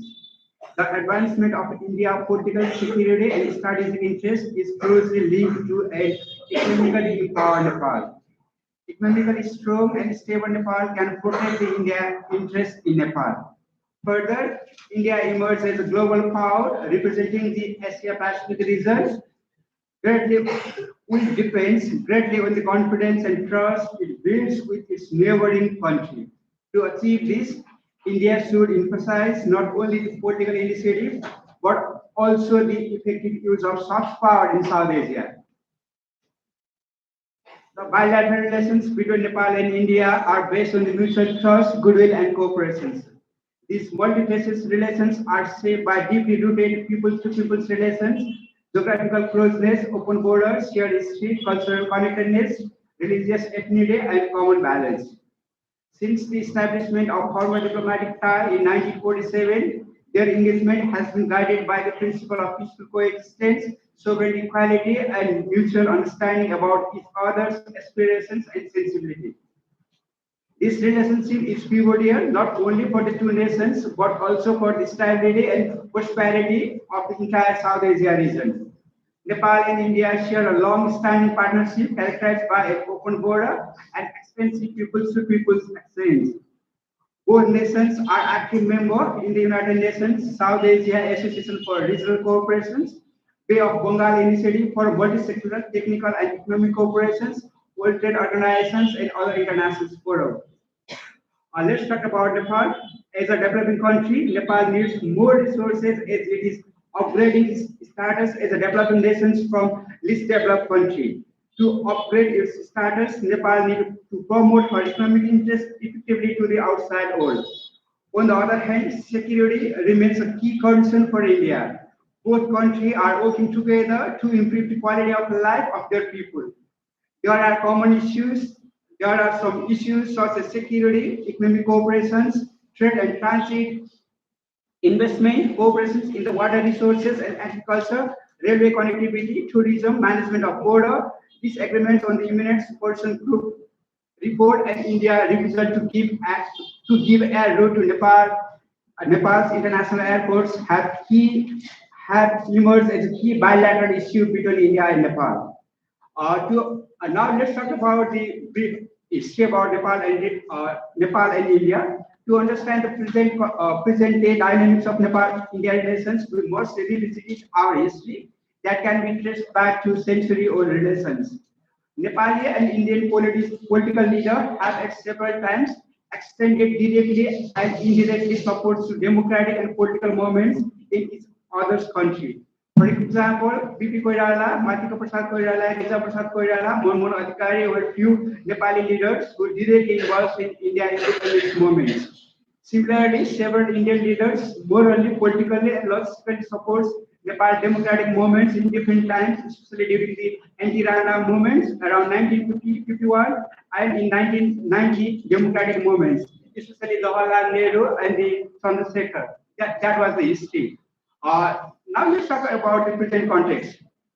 India is very important neighbors for Nepal because India is the largest trade partner, major source of foreign direct investment, major development assistance partner, and source of tourists. Thousands of Nepali migrant workers work in Indian markets. Geographically, Nepal is the Indian centric. It is surrounded by the India in the east, west, and the south. Now let's talk about the security. Security is one of the important issue in the bilateral relations between Nepal and India. Both nations were share over 1,850 kilometers open border, face common security challenges, that is cross-border terrorism, organized crime, human trafficking, and the circulation of a currency. This open border has both positive and negative side. Positive side, which we can travel one country to another country without visa and passport. Negative side is that there are not only people, there are also criminals and other peoples also travel same border. The establishment, there are different mechanisms to manage the border and bilateral issue between Nepal and India. However, those mechanisms, they did not fully function or they do not have the proper meetings on time. That's why there is some problem in so our commitment to given the change in geopolitical landscape, it is crucial for Nepal and India to strengthen their defense cooperations. Joint military exercise, intelligence sharing, and capacity building initiative can enhance our collective security posture. A secure Nepal contributes to the stability of India and vice versa. Now let's talk about the economic relations between Nepal and India. India has in present time stands as the fourth largest economy in the world, prepared to become a global economic powerhouse. Nepal comes with the top 14 export destinations for India. India remains the Nepal largest trading partner, accounting for about 2/3 of Nepal's total trade. The bilateral trade between Nepal and India is $8.54 billion US. India exports to Nepal about 7.33 billion US. India imports from Nepal about 1.20 billion US. Nepal imports much larger volume of goods from India than it exports back, resulting in significant bilateral trade deficits in Nepal's favor. To address this, priorities should be shifted to investment from trade. India is the largest contributor to foreign direct investment stocks in Nepal, accounting from around 32 to 35% of total FDI stocks in the country. According to Nepal Rashtra Bank, India FDI stock in Nepal was around 103.5 Nepali rupees. Nepal has a huge potential, especially in the field of clean energy, urban technology, and transport sector. In the context of India emerging as one of the largest countries investing abroad, it can invest in Nepal so that mutual benefits can share within two countries. Similarly, India economic assistance to Nepal began in 1951. It's mostly spent in infrastructure, healthcare, and education. India's first aid was used to build the Kathmandu airport in 1951. Over the years, India has offered grant a line of credit of Nepal's for connectivity, health, education, and heritage preservation. India committed 1 billion aid for earthquake victims after the 2015 Nepal's earthquake. And India also provided 100,000 doses of vaccine during the Corona crisis. Similarly, India assistance has helped to build the cross-border rail link, integrated checkposts, and cross-border petroleum pipelines are constructed. Tourism is another important bilateral area which Nepal and India can work together. Nepal's Pashupatinath, Muktinath, Lumbini, Swayambhunath, and other destinations are placed for Indian tourists. For Hindu, Ramayana connects Nepal and India through Ram, Sita, and Valmiki. Likewise, for Buddhists, Gautam Buddha connects the Lumbini in Nepal, that is the birthplace of Buddha, and Bodh Gaya in India, that is the place of enlightenment. Nepal can also, many Nepalese people, they can also visit India for Indian religious places like Sardar. They are like Badrinath, Kedarnath, Gangodari, and Yamunotri temple. Tourism is also one of the important issues which connects India and Nepal. For this year, connectivity remains a constraint to Nepal international airports, that is Pokhara and Bhairava, are not fully utilized. India has not permitted air service for Nepali Airlines company for these airports. Another bilateral issue between India and Nepal is the connectivity. India has made significant investment in infrastructure projects, including roads, railway, and air connectivity to enhance Nepal's access to markets and resources. The recent initiatives such as construction of Nepal-India railway link are commitment to improving connectivity. Initiative to enhance digital connectivity, such as expansion of internet access at e-government's platform, can empower the individuals and community in Nepal, fostering economic growth and developments. For India, connectivity with Nepal is the gateway to the Himalayan economy and a crucial element of its neighborhood first policy. Jainagar Bodebas railway is railway link is a historical one. It reintroduced the cross-border rail connectivity between two nations. The proposed Rakshan-Kathmandu railway is a game changer. It dreams of linking the high Himalayas with the Indian Greater Railways network. In 2014, Indian Prime Minister Narendra Modi has visited in Nepal, and in Nepali Parliament, he addressed in the Nepali Parliament, and he gives the importance of connectivity between India and Nepal. He formulated the theory that is the HIT, that means highway, highway, that is the physical road connectivity. Highway means information highway and digital connectivity, that is IT network, and transway means transmission, especially electricity and energy network, that can support the developments of both countries. Modern connectivity infrastructure is the foundation of economic growth and regional integrity and prosperity. Energy has the highest transformative potential. Nepal is very rich in the water resources. Nepal has begun exporting surplus electricity to India. More hydro projects are under construction in the context of increased energy demand in India. We must test this sub-regional energy grid also. Another aspect of Nepal-India relations is the development initiative. Economic cooperations and development initiative are essential for enhancing the quality of life for citizens in both nations. India is actively involved in various development projects to support Nepal rural developments also. Agriculture is also another important issue. Agriculture supports the livelihood of the vast majority of populations in both nations. Though there are different positive sides between Nepal and India, still there are some challenges. The future course is not free from challenges, even if we present this optimistic picture. Okay, thank you, sir. There are some issues. These are the bilateral issue between India and Nepal. They are like the issue of border management, often faced the mistrust over our deeply rooted tie. In 2016, India and Nepal formed the influence person group to review the totality of relations between Nepal and India. Those EPC, they gave the report, they they prepare the reports, but those reports is not presents to the those reports are taken by the both governments. Uh, there are the perception in Nepal that several infrastructure projects promised by the India suffer from the implementation delay. Co-development cooperation should move on uninterrupted despite political instability. Addressing then to create the good relations between India and Nepal. Policymakers from the both country they give the high priority to the youth, especially addressing the youth aspiration is very important. The youth of both countries, Nepal and India, connected and highly ambitious. Policymakers from the both countries they can try to understand the youth aspirations and address their needs. Uh, then at the end, I give you few points about the latest developments in Nepal.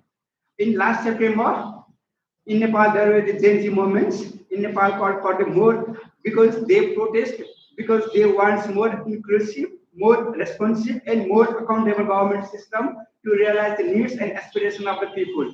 Then the previous governments, those governments, they banned the social media in Nepal against those government decisions, young people they start protest in September. Now we have the general election going on within the next 2 weeks. Then after this election, we have the new government, and we hope these new governments will make the situation normal. At last, we provide to strengthen the Nepal-India relations, to strengthen bilateral relations in the all area for mutual benefits of the peoples of two countries. All bilateral mechanisms should be converted regularly. There are more than 40 different mechanisms between India and Nepal under foreign ministry level or the home minister level or foreign secretary, home secretary, under secretary of the minister of foreign affairs and the home ministry. There are different mechanisms. We have those types of mechanism, but those types of mechanism did not work properly. That's why we have different bilateral issues, and we can solve those types of bilateral issues through diplomacy and dialogues. The open border is not allowed to misuse. Both countries will not allow their territory to be used against each other. Nepal growing trade deficit with India and underline the need for taking measures to enhance the Nepal exports to India. Then, at last, what is the role of India in this scenario? India's geographical size, growing economic power, and military capacity have a biggest responsibility to promote the peace, stability, and prosperity in South Asia. India has the capacity to shape the future of South Asia and become a global power. India aspirations to secure its presence in the UN Security Council as its member. If India wants to be a global power, it must win the trust of her neighboring country. India not only focus on the political initiative, but also focus on the soft power in South Asia. Sports like cricket, football, music, movie, foods, culture can unite the South Asia. In conclusion, Nepal-India relationship is not just a matter of geography, it is a build upon our shared history, culture, and aspirations. As we navigate the complexity of the modern world, focusing on security, connectivity, and livelihood will be the paramount to strengthen our tie. Together, we build a better future that reflects our shared value and aspirations. We can create a prosperous and peaceful South Asia by focusing collaboration in the connectivity and investment. Let's commit to work together, embracing our shared challenge and opportunity, and ensuring that Nepal-India relations continue to flourish for our generations to come. Nepal is ready for deeper partnership with India and all friendly countries in the area of mutual benefits. Thank you.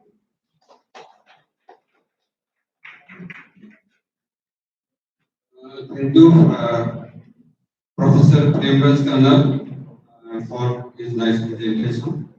And one thing is, we already offered our it is the time for launch. So, I am not taking 1 minute time because of launch is our power. So, I just conclude my observation. on the papers, slides, presentation, and a session open to the audience only. I am taking 2 minutes and 2 minutes for audience. Okay. Yes, Professor Vegas Kanal nicely present the various issues of bilateral relations between India and China. Sorry, India and Nepal. And he nicely said that both are historically there is a good relationship and linkage between the both the countries. And we are the generation just carry forwarding this lineage, carry forwarding this tradition of. He said about security issues, various connectivity issues, air connectivity, route connectivity, and also he say about cultural relationship, religious relationship, and so on. And one thing is he is very hopeful that our relationship will be more and more strengthened. And I also hopeful as per you that our relationship will be more strengthening. And I just open the session for audience. I just take two questions.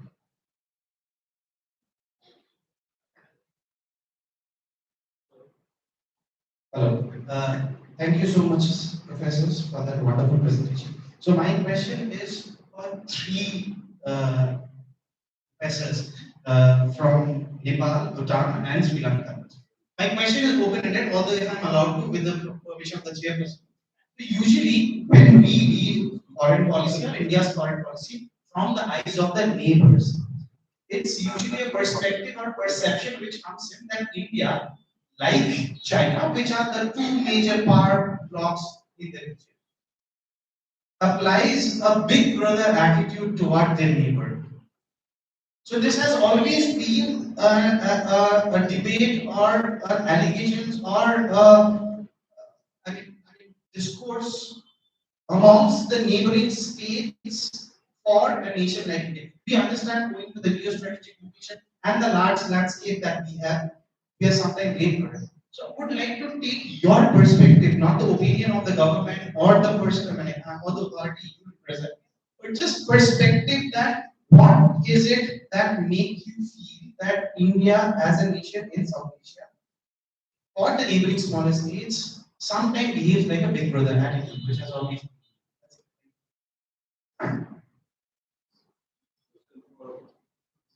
I mean, anyone who are Yes, madam. Yes, she is India. Okay. I think because rather than many other countries here, Sri Lanka is an isolated pocket and an island which had a prolonged relationship with India and also with Nepal and Bhutan because they are like sister states in Sri Lanka so long. We have been communicating, as I showed yesterday in the Nagarjuna inscription, it shows that how Sri Lanka was going on emissary services by the courtesy of Indian territorial missions and missions. So that was an exemplary mission towards the prosperity and the sustainability of the Asian nations and the region.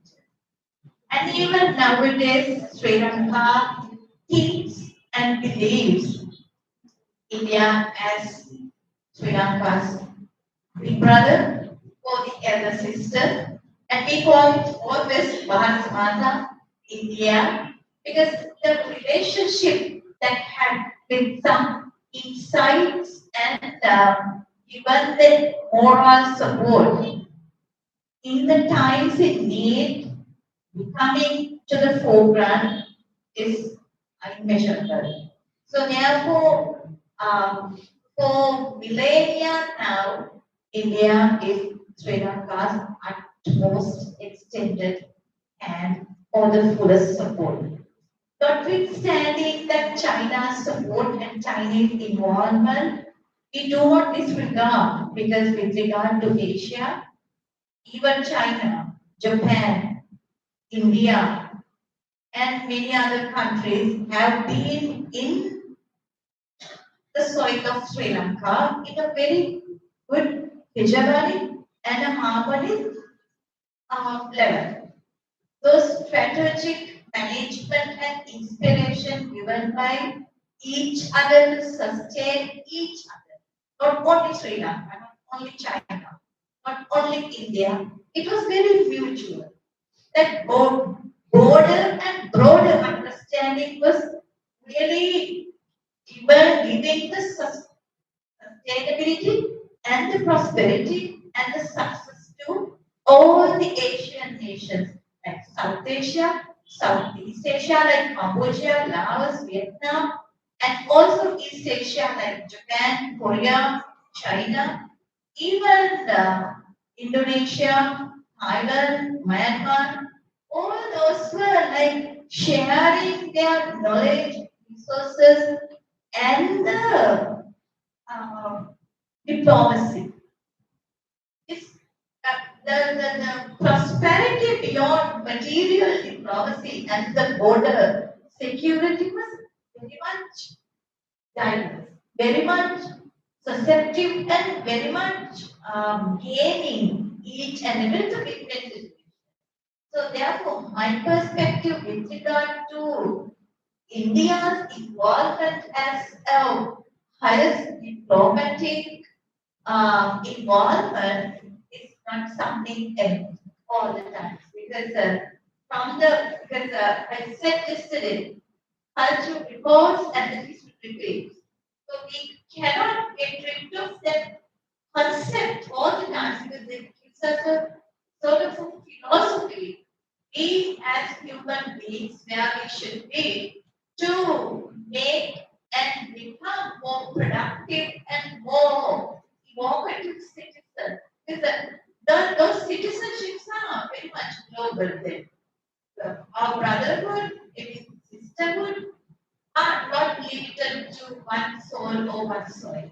So when we go everywhere or anywhere, it gives us the heartfelt gratitude that is about ours. So we do not see big difference. We do not feel like we are aliens. That is because we feel that we are in our soil. We are part of it.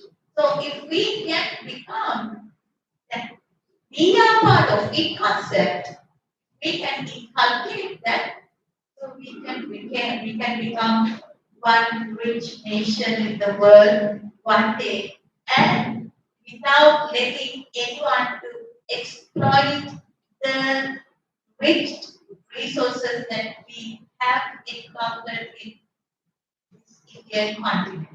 It's one of the biggest continents, the biggest continent in the world.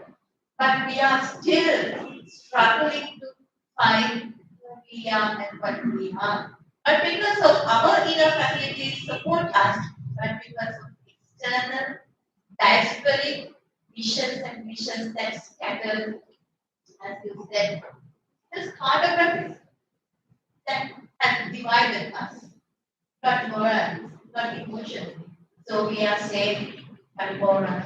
So therefore, we wish we will one day come out of this bill and support each other to gain the prosperity and the success. Thank you so much.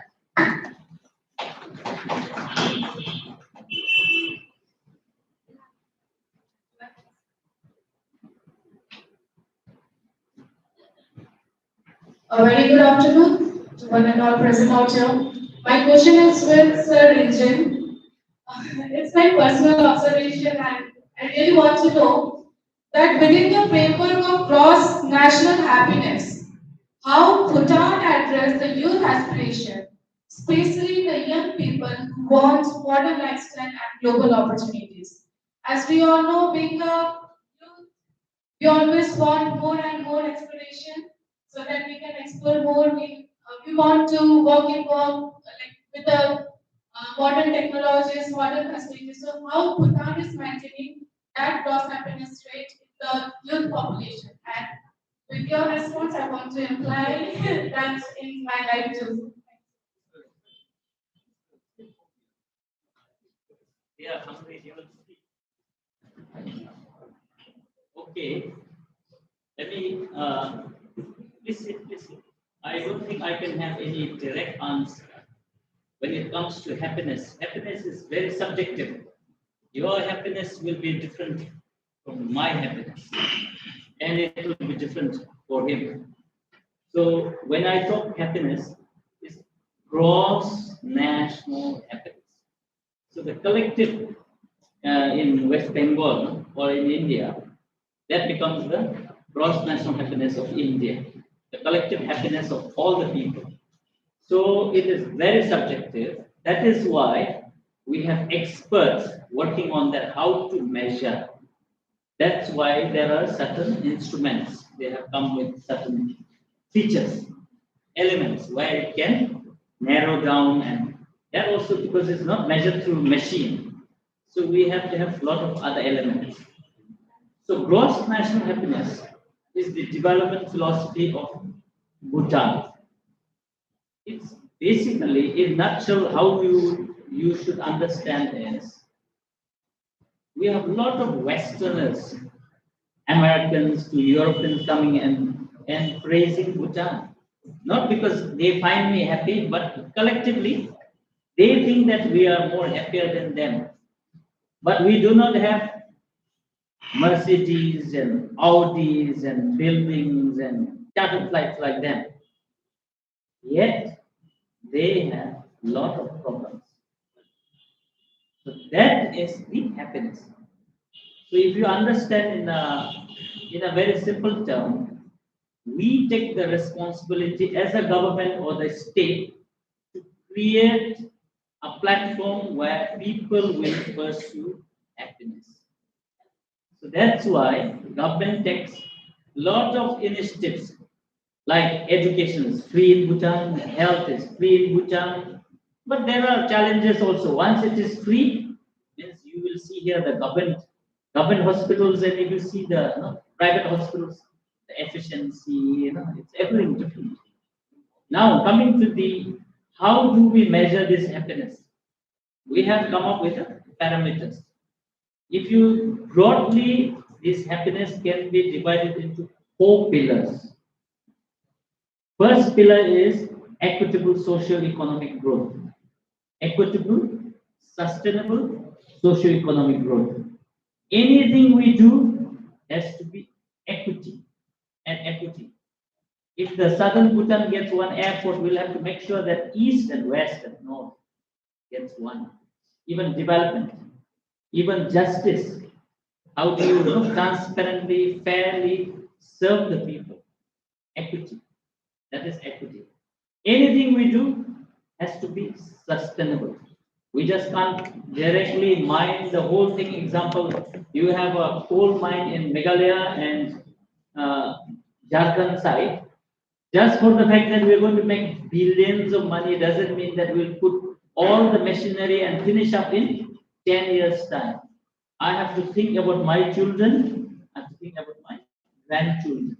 Anything, because this is a finite world. Everything has ends.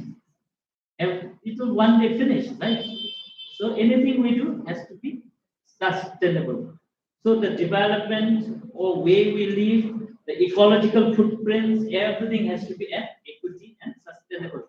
That's why the mining policy in Bhutan, that's why you don't see, although we have a lot of mining up there, you don't see people really thriving and becoming rich. Here, adjacent to Birpara, there is a dolomite mine. People are still poor. Why? Because we don't pursue that type of development. Okay? So 4 pillars. First is equitable, sustainable socio-economic growth. Second is the conservation of the environment. Third is the preservation of culture. Fourth is the good governance. So we have 4 pillars.